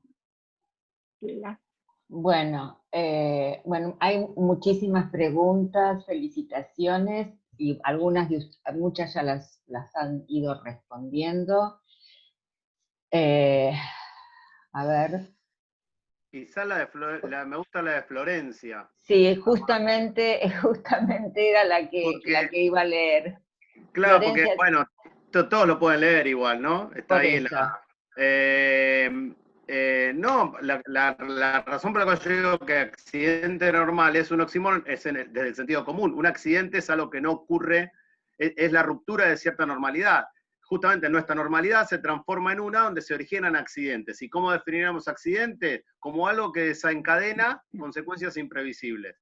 Si los accidentes empiezan a ser previsibles, yo creo que ahí hay una cosa como a precisar, ¿no? Una cosa es que los accidentes sean previsibles y otra cosa es que las características de cada accidente en particular en ese momento sea imprevisible. Por ejemplo, Flavia en la nota de Anfibia citaba este libro Spillover, que justamente, no el accidente normal que citó ahora, sino el otro, que efectivamente desde 2013 decía, che, parece que va a haber el coronavirus, se está poniendo loco y puede llegar a generar puede generar en sus mutaciones a generar un agente patógeno complicado para los seres humanos. Ahora, ¿eso qué quiere decir? Quiere decir simplemente, y con la gente que uno habla en biología molecular y en virología, efectivamente, la familia de los coronavirus estaba alteradita, lo cual no quiere decir que se supiera exactamente en qué momento iba a estallar, qué consecuencias iba a tener. Se podía decir que por la familia de virus que se trataba, podía generar algo parecido a los virus de los últimos años, como la gripe A y eso. Pero no se termina de saber exactamente. Entonces ahí yo distinguiría, una cosa es que sepamos que es previsible el accidente por el mundo, por todo lo que contamos hasta ahora, y otra cosa es la manera en que se va a presentar singularmente cada accidente y qué consecuencias va a desencadenar en cada presente. Y ahí yo creo que estoy de acuerdo en esta pregunta, que obviamente es una pregunta aparte retórica. ¿Se puede soslayar la cuestión de la construcción política en esta discusión? No, para nada, y por eso estamos hablando de improvisación. Imposible. Porque la construcción política, sí, no creo que pase por una definición tajante no sé cómo decirlo, de bandos, de grupos, el ejercer el poder siempre es estar mediando entre intereses, favoreciendo algunos intereses y perjudicando otros. Y entonces cada cual ahí se coloca en el lugar que quiere, definiendo intereses, definiendo grupos y eso. Lo que sí creo que cambia la ecuación respecto de cómo se concebía la política hace 30 o 40 años, es que todo eso que sigue siendo así, además le agregás el componente por el cual tenés que estar abierto a la improvisación porque hay cosas que van a pasar para las cuales vas a tener que volver a definir el mapa de quiénes se perjudican, quiénes se benefician y a quién querrías perjudicar, a quién querrías beneficiar y cuál sería la definición de bien común en cada caso. Para eso se requiere improvisación. No vas a poder definir un sujeto político de acá a 30 años que sea estable, perfecto, que sabemos todo, sino que justamente se requiere muchísima imaginación política para recrear justamente las condiciones que todos a priori que estamos acá supongo que más o menos compartimos, igualdad, justicia, desde el punto de vista social, económico, cultural, político, ¿sí? No voy a hacer estas cosas que son de sentido común absoluto, pero que eso no puede pasar por no nos podemos recostar solo por el costado de previsión. Es más, diciendo esto acá en Argentina todavía más, ¿no? Porque si estuviéramos en Suecia, pongámosle, pero aquí, entonces eso me parece importante tener un pensamiento político de la imprevisión y un pensamiento político de la experimentación. Por eso yo insistía en hacer en este sentido, construir un linaje con el 2001. Porque construir el linaje con una pandemia, y uno puede hacer, justamente como dijo Flavio, uno puede hacer la historia de las pandemias a lo largo de la humanidad, o puede decir cómo reaccionó cada país ante esta pandemia. Pero hay una singularidad, cómo reaccionó este país a esta pandemia, de acuerdo a la historia de este país, y de lo que podemos plantear de acá para adelante. Que no es lo mismo que le pasa ni a Brasil ni a Chile, no digo a Suecia. Eso.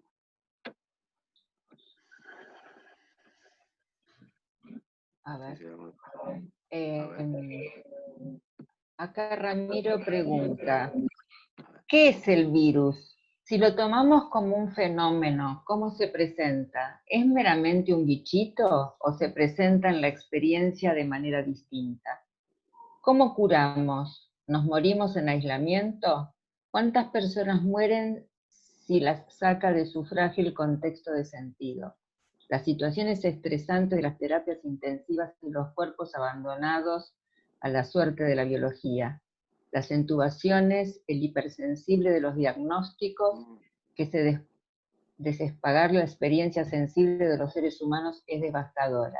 ¿Tenés COVID más neumonía? Pero no siento nada, doctor. No importa. A internación sometido como una cosa. ¿Vos, Flavia, o yo? Sí, no, podés, sí, yo lo pienso un poquito, no sé. Si tenés algo, Manolo, Creo que, arrancá vos. a ver, los protocolos son sistemas estandarizados de tratar a gente sin importar la singularidad. Después, agregarle sentido al protocolo supondría justamente ahí, me parece que es un excelente ejemplo para pensar en temas de justamente lo que decía Flavia sobre entrenarse para la improvisación y entrenarse para el arte, no necesariamente para la ciencia ni para la política, o las tres cosas juntas. Más bien, empezar a pensar la lógica artística, la lógica de la práctica del arte, también para la política y para la ciencia, que también son artes. ¿Por qué digo esto? Porque todo lo que está diciendo aquí Ramiro creo que es cierto, y sin embargo es como, ¿qué te respondería un médico? Y mirá, estoy en este hospital, tengo 40 personas a las cuales tengo que tratar, no puedo ver cada singularidad porque estoy sometido a esta cuestión del protocolo por cantidad de gente. Y efectivamente, el protocolo en algún sentido, en la atención de los médicos, yo supongo que los médicos, hay médicos aquí en la sala, supongo que los médicos también el protocolo le ayuda justamente a tener una pauta de acción en un momento donde, bueno, está bien, digo, los médicos hacen un juramento hipocrático, digo, no les causa gracia que se muera alguien adelante suyo. Quiero pensar eso. Entonces, de algún modo yo creo que hay una parte de esta situación que es inherente a la construcción del protocolo es, bueno, miren, les tengo que dar un mensaje a todo el mundo porque no sé si todo el mundo es consciente o tiene la capacidad de improvisar, de ver la singularidad, de cambiar a mitad del camino, que a lo mejor a por como lo veo, no hay que entubarlo, hay que hacer otra cosa, pero en realidad, cuando el sistema médico está sometido, como se dice hoy, a ciertas condiciones de estrés, quizás no existe ese tiempo para experimentar. Hay algo que a mí me parece importante, lo quería citar, pero es como ponerse a leer algo, ahora es medio molesto, pero Foucault, siempre Foucault, ¿no? Pues yo, como bien decían en un mensaje, en un comentario, en nota de página, estoy podrido, dije a alguien, de las viudas de Foucault. Y yo dije, me encanta, yo me asumo como una viuda de Foucault total. Sí, llevo el duelo desde el año 84. Y lo que decía Foucault en un texto que es hermoso, que se llama Crisis de la Medicina y la Antimedicina, dice que en realidad hay una situación, que también es un tema que trabajamos con Flavia en el libro este de la salud inalcanzable, que estuvo citado antes, que es nuestro reflejo de la gente que no es médico siempre es la de, claro, porque fíjate la medicina cómo hace esto, aquello, lo otro. La medicina también está sometida, me parece, como institución, a estas presiones respecto de las nuevas condiciones de la definición de salud y de la persecución de un montón de obsesiones respecto de la salud. Cierto que decir esto en un caso donde tenemos un virus que puede matar, pero aún así en ese caso también se puede pensar. La institución médica también está bajo esa presión. Y así como así como algún médico, alguna médica, algún médico puede ser insensible a la singularidad de ese paciente, también hay que pensar que a veces las situaciones mismas de tener una atención médica, sobre todo en condiciones de estrés como ahora, hace que también los médicos mismos, las médicas y los médicos tengan que apagar su singularidad para obedecer un protocolo. Eso en general no se ve. Se asume siempre, yo particularmente, perdón, pero esto es un problema personal, ¿no? a lo largo de los años, y no vamos a decir que, digo, si un lector de Foucault, uno siempre tiende a ser paranoico y a decir que todos quieren hacer algo así, Foucaultiano es ser un poco paranoico, pero también tiendo a pensar que la institución médica está también bajo una serie de presiones muy grandes, de las cuales obviamente no son las farmacéuticas, no son los grandes ganadores los que están sometidos a ese estrés, son la gente que está en terapia intensiva y que tiene que tratar con cosas para las cuales tiene que conocer cómo funcionan, pero no tienen tiempo, no tienen capacidad y sobre todo no tienen sistema médico que se lo permita, ¿sí? No tienen clínicas, hospitales, lugares adecuados, ni sistemas de formación suficientemente complejos como para entender justamente el nivel de presiones a las que están sometidos.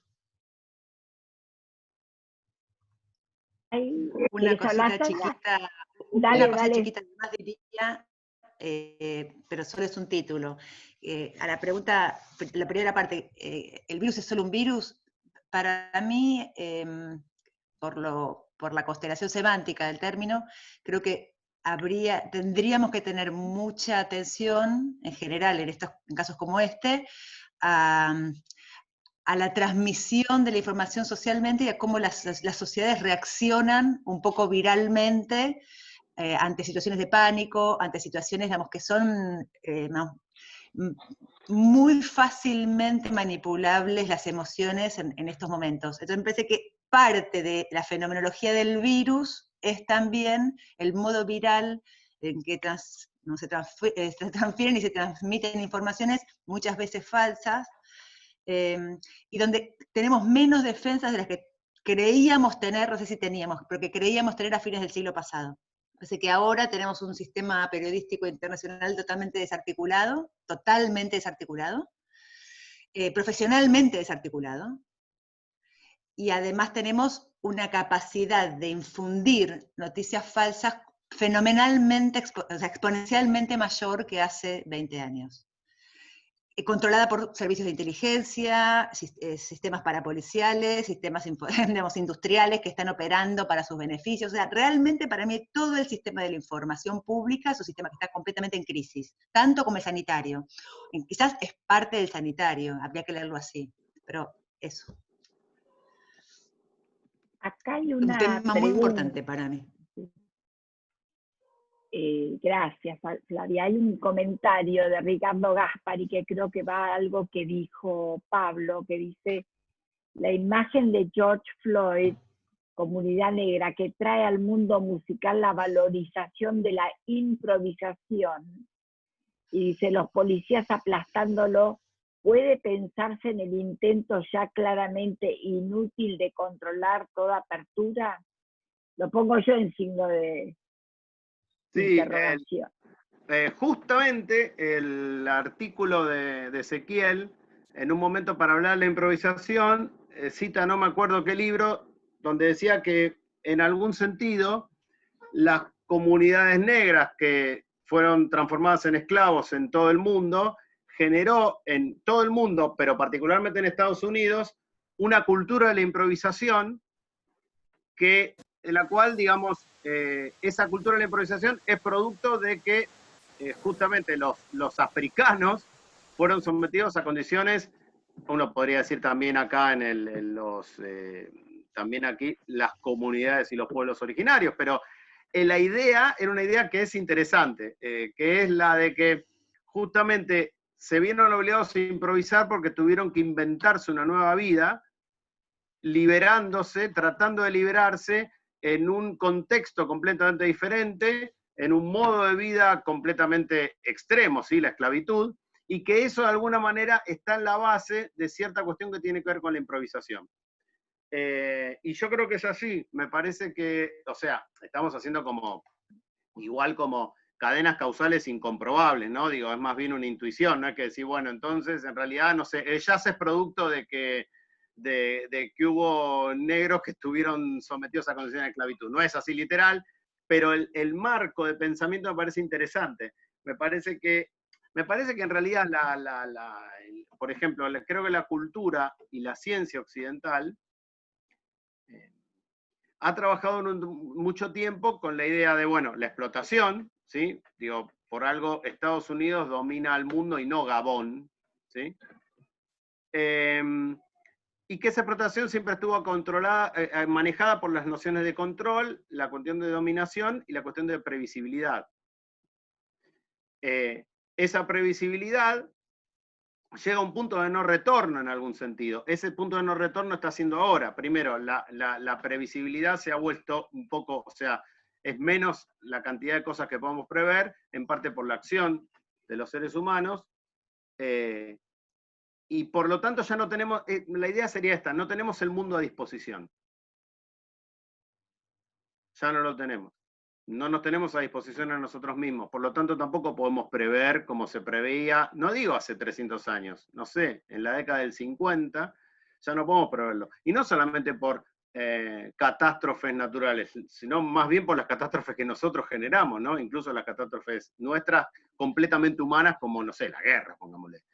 Entonces esa conciencia no existía en el siglo XIX, pero ¿cuál es el problema? El problema es que nosotros estamos siendo educados y nos formamos y pensamos en general con ese tipo de lógica. Por eso digo, abogo de nuevo por esta cuestión de la improvisación. Dejar de pensar que la improvisación es algo malo. Primero porque estamos obligados por la situación a pensarlo así, pero también porque quizás es una buena oportunidad para discutir el modo en que nos formamos o concebimos que es la técnica, la cultura, la economía, o sea, podemos tomar esto como una oportunidad para repensar muchas cosas. Manolo, acordate que Hannah Arendt decía que la política es improvisación. Exactamente. O sea, la política es improvisación, no es, en el sentido del espectáculo. Es actuar frente a otros e improvisar decisiones, tomar decisiones. No, tiene algo, está íntimamente ligado con la improvisación, pero no en el sentido de soy un improvisado, sino en el sentido de hay que tomar decisiones en caliente, digamos, frente a escenarios que son, siempre hay una dimensión, siempre hay, lo que diría Pirro, una interacción inesperada. Esa es la regla de la política, es la interacción inesperada. Siempre hay algo nuevo, imprevisible, justamente de eso se trata. Y también toda esa es la tradición histórica de crítica de la burocratización de la política como el gran problema de la política. Lo que pasa es que creo que las dos cosas hoy son falsas, digamos así. Hoy ya no, que nosotros no vivimos en Suiza, ¿no? Pero no sé cómo será en Finlandia, pero acá no hay una burocracia especializada, digamos, que garantice que las instituciones siempre funcionen perfectamente bien, digamos. Eso, para nosotros ese modelo no sirve para pensar nuestra realidad, primero y principal. Y por otra parte, además, la dinámica de improvisación política está muy, como decía Florencia en el mensaje de recién, está muy tabicada también por intereses muy poderosos que están todo el tiempo interceptando la capacidad de improvisación del político. No digo el político como no sé, el presidente, me refiero a cualquier acción política, venga del actor que sea, ¿no? La dimensión política de la experiencia está muy tabicada. No necesariamente por la previsibilidad de la burocracia especializada o de la ciencia, sino muchas veces por los poderes y los mecanismos de poder que obturan la posibilidad de traccionar una política en cualquiera de las escalas. Entonces, bueno, eso es un desafío para la acción política desde hace mucho tiempo, hoy probablemente más también. Yo creo que a veces, yo cuando les muestro esos cuadros y todo, tiene el sentido de que a veces uno no se da del todo cuenta, sobre todo los que ya somos más grandes, no los que están en el grado quizá, que ya no, pero los que ya pasamos posgrado, vivimos no nos damos cuenta que nos hemos educado con matrices teóricas que pensaban un mundo cuantitativa y cualitativamente muy distinto. Realmente muy distinto. Entonces, tenemos todas categorías que realmente hay que repensar en cada momento. Ahí también hay que improvisar la interpretación. El escenario es realmente, puede parecer que es la misma vida, es realmente muy diferente. Estamos improvisando, ¿no? Aunque no lo sepamos, digamos, estamos improvisando. Entonces, en el buen sentido también, como dice Manolo, estamos todo el tiempo teniendo que tomar decisiones en un escenario que no sabemos del todo cómo se agarra. Ahora, que hay agentes, ¿no? Capacidades de agencia con mucho poder, que están todo el tiempo interceptando la realidad con innovación, pero también con presiones para que las cosas vayan para un lado o para el otro, eso no podemos no estar avisados. No nos podemos dar ese lujo. Y tenemos que tratar de ser rápidos en identificar eso y, bueno, y volver a tomar decisiones sobre eso. Yo pensaba para mí, algo. Estamos ante un escenario de complejidad. Claro, Norma, claro. No, yo pensaba en lo que decía Flavia, escuchándolos en este mundo tan diferente, qué constitución subjetiva también hay y cómo la mayor parte o muchos psicoanalistas hay acá, cómo tenemos que repensar los conceptos con los que trabajamos, ¿no? Porque nos obliga a estos cambios tan acelerados. Y hay una pregunta que no sé si que va para cualquiera de los dos, que dice si el pensamiento de uno de los dos, si le gustaría saber el pensamiento de uno de los dos sobre el concepto de transhumanidad. No sé si algo pueden decir de eso, si no continúo. Sí. Sí, se puede. ¿Flavia? A mí me parece que, un poco hablando con lo que venía diciendo recién, ya somos transhumanos. Y estamos hace tiempo ahí. Humanos en transición, diría, el que acuña el término es un persa, ¿no? Es Fayandri se llamaba, y llamaba humanos en transición, hablaba de eso en 1970. Ya somos humanos en transición, ya estamos a través de impulso, que por un lado es un impulso científico-técnico, es un impulso ideológico, es un impulso de hábitos, pero también es un impulso del propio despliegue, digamos, del despliegue de las potencias de lo humano. Entonces, me parece que en ese camino en el que ya estamos hace tiempo, insisto, habitando, lo que más, me parece lo más importante para, quizás por la tradición de la que yo misma provengo, es hacer el mayor esfuerzo posible para habilitar la imaginación política y la imaginación, la capacidad de acción. Y por supuesto, como Sergio viene insistiendo en el chat hace rato, tratando de prever, por supuesto, me parece que también los riesgos, los daños, uno podría decir con un impulso de humanidad, en el sentido con un impulso de solidaridad, con un impulso de fraternidad, si quieren vayamos con la Revolución Francesa, ¿no? De solidaridad, pero también con un impulso que no se deje llevar por las pasiones tristes, como diría Spinoza, ¿no?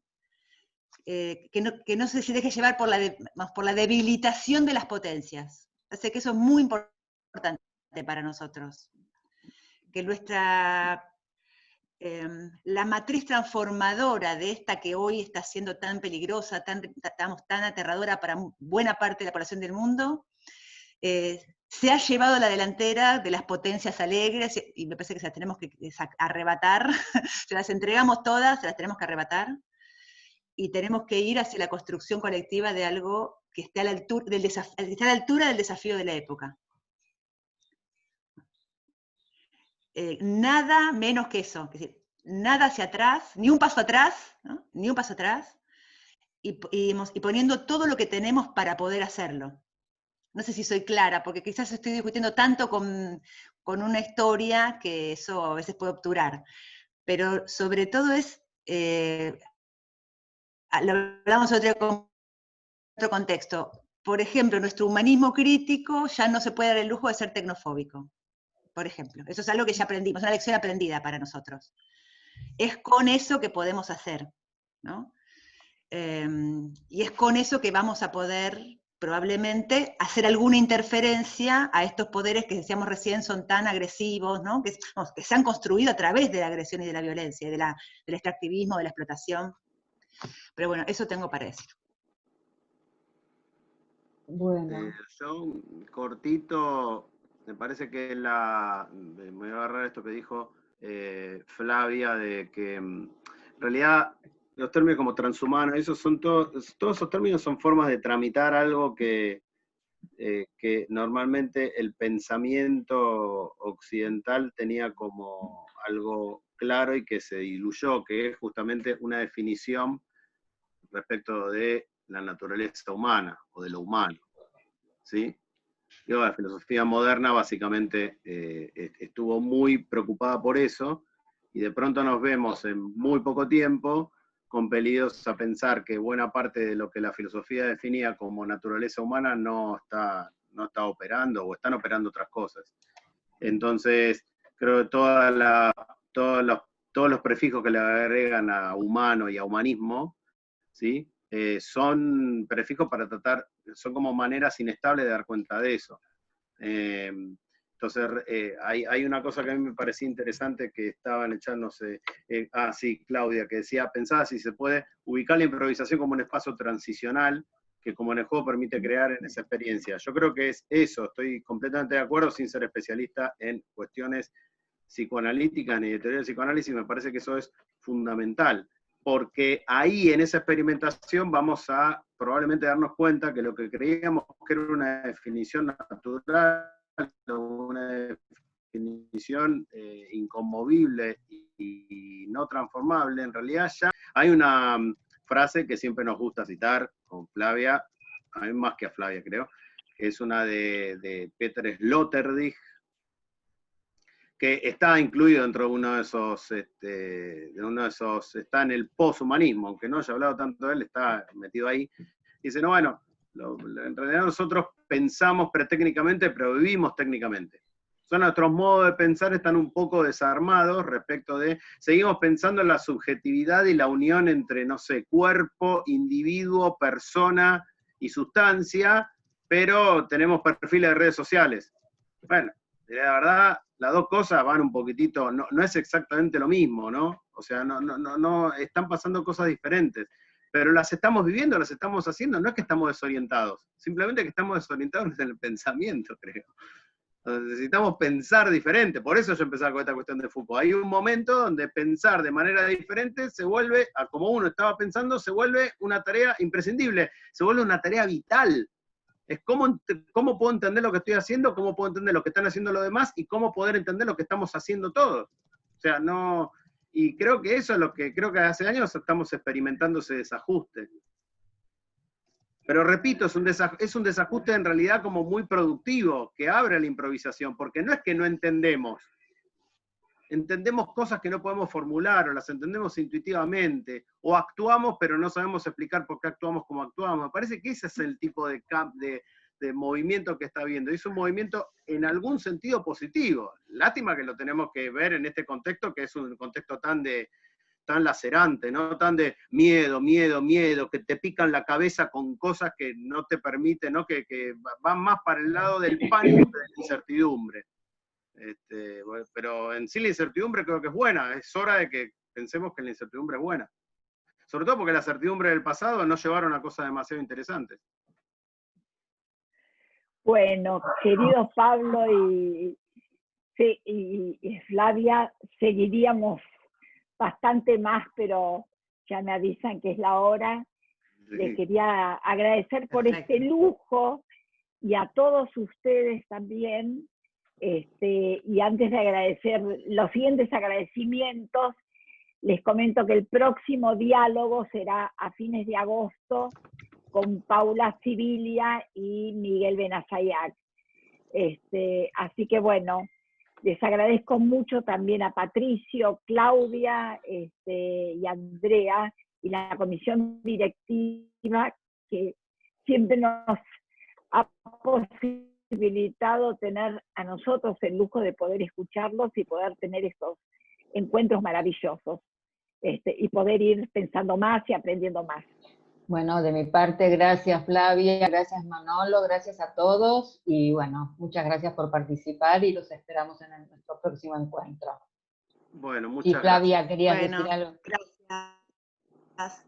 No, eso, gracias a ustedes por la invitación, gracias a ustedes por estar ahí escuchando, por los aportes. Yo voy a grabarme el chat, así lo leo después. Bueno, eso, un placer estar con ustedes, gracias. Bueno, gracias, Patricio. No, en serio.